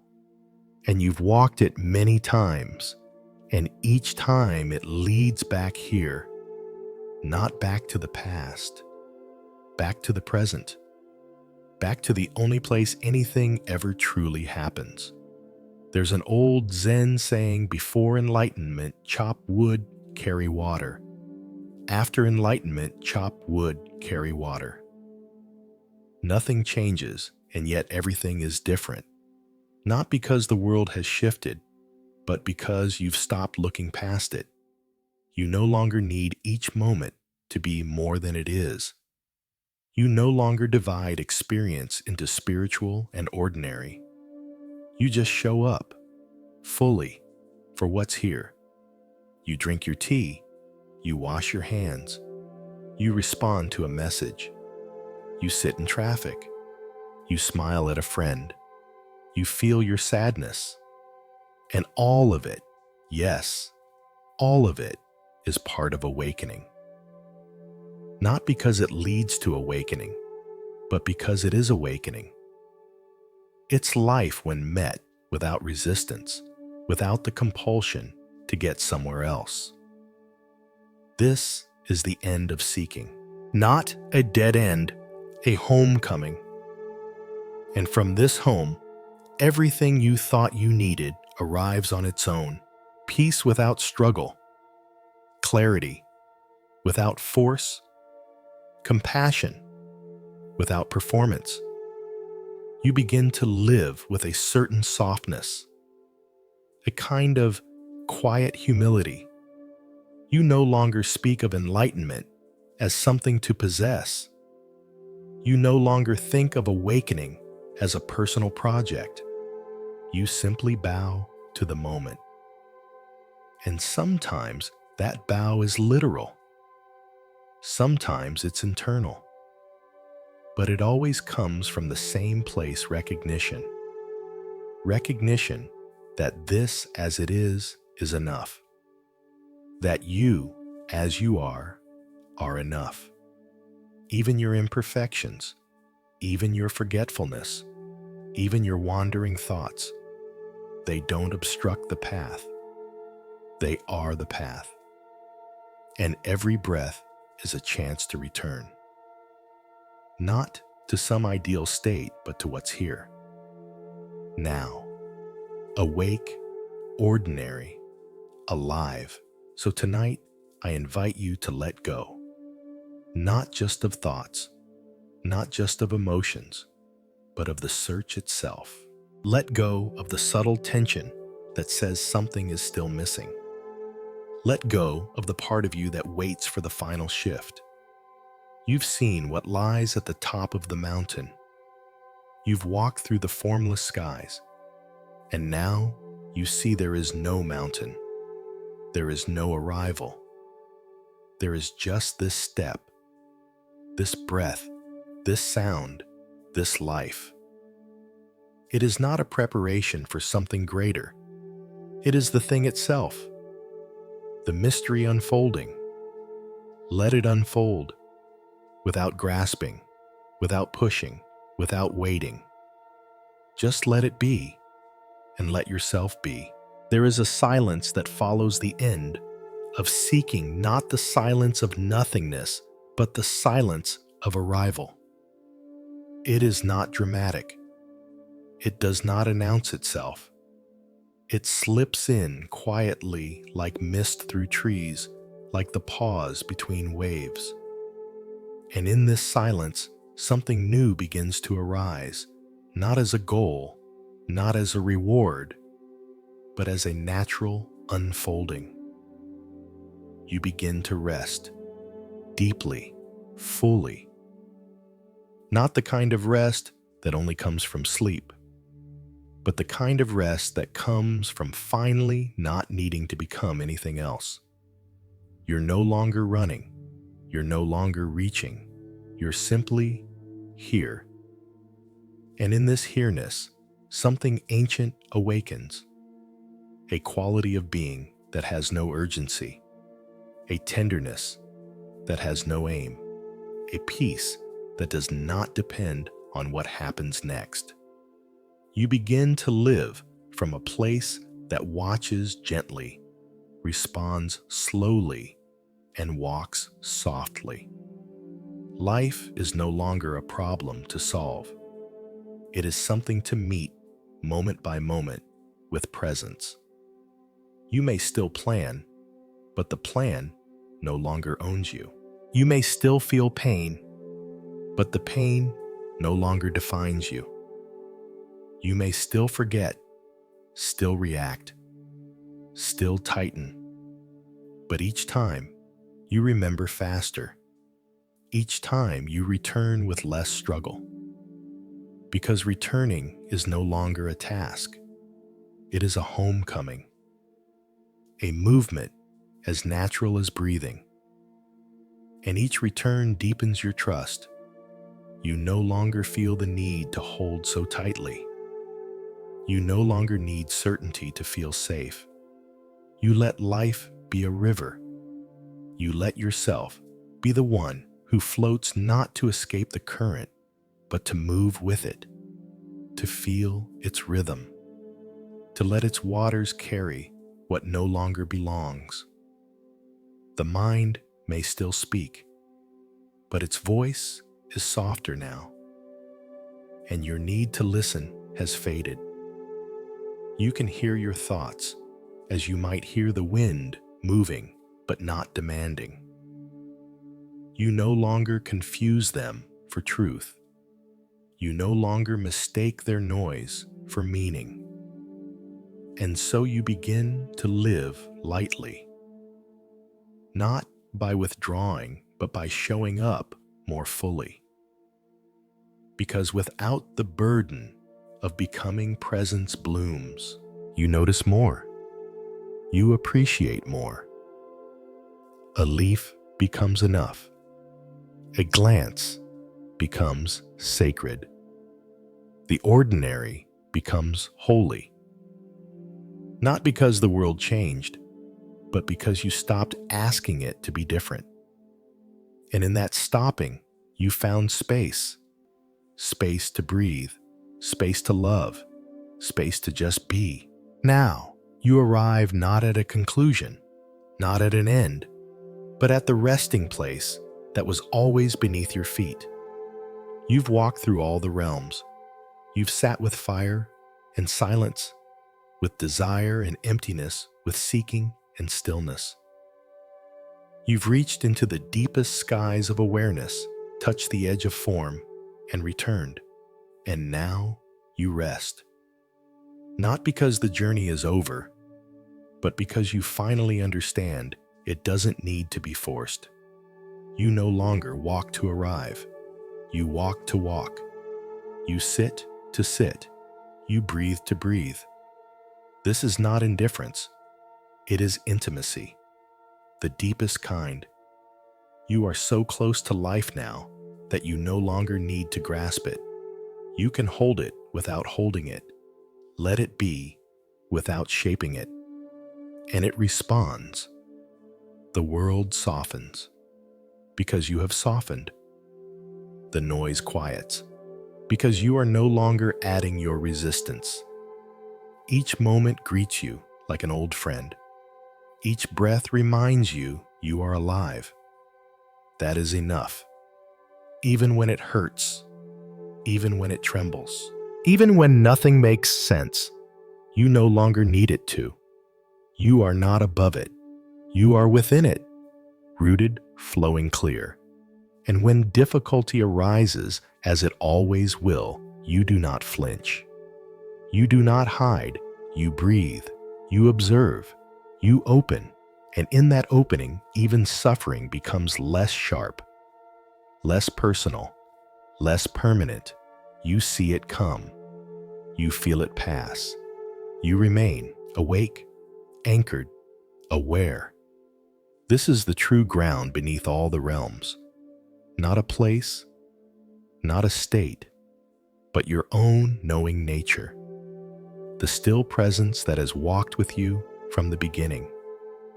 The witness who never left. The quiet beneath every storm. That is what you've returned to. Not a new place, but the one place that never moved.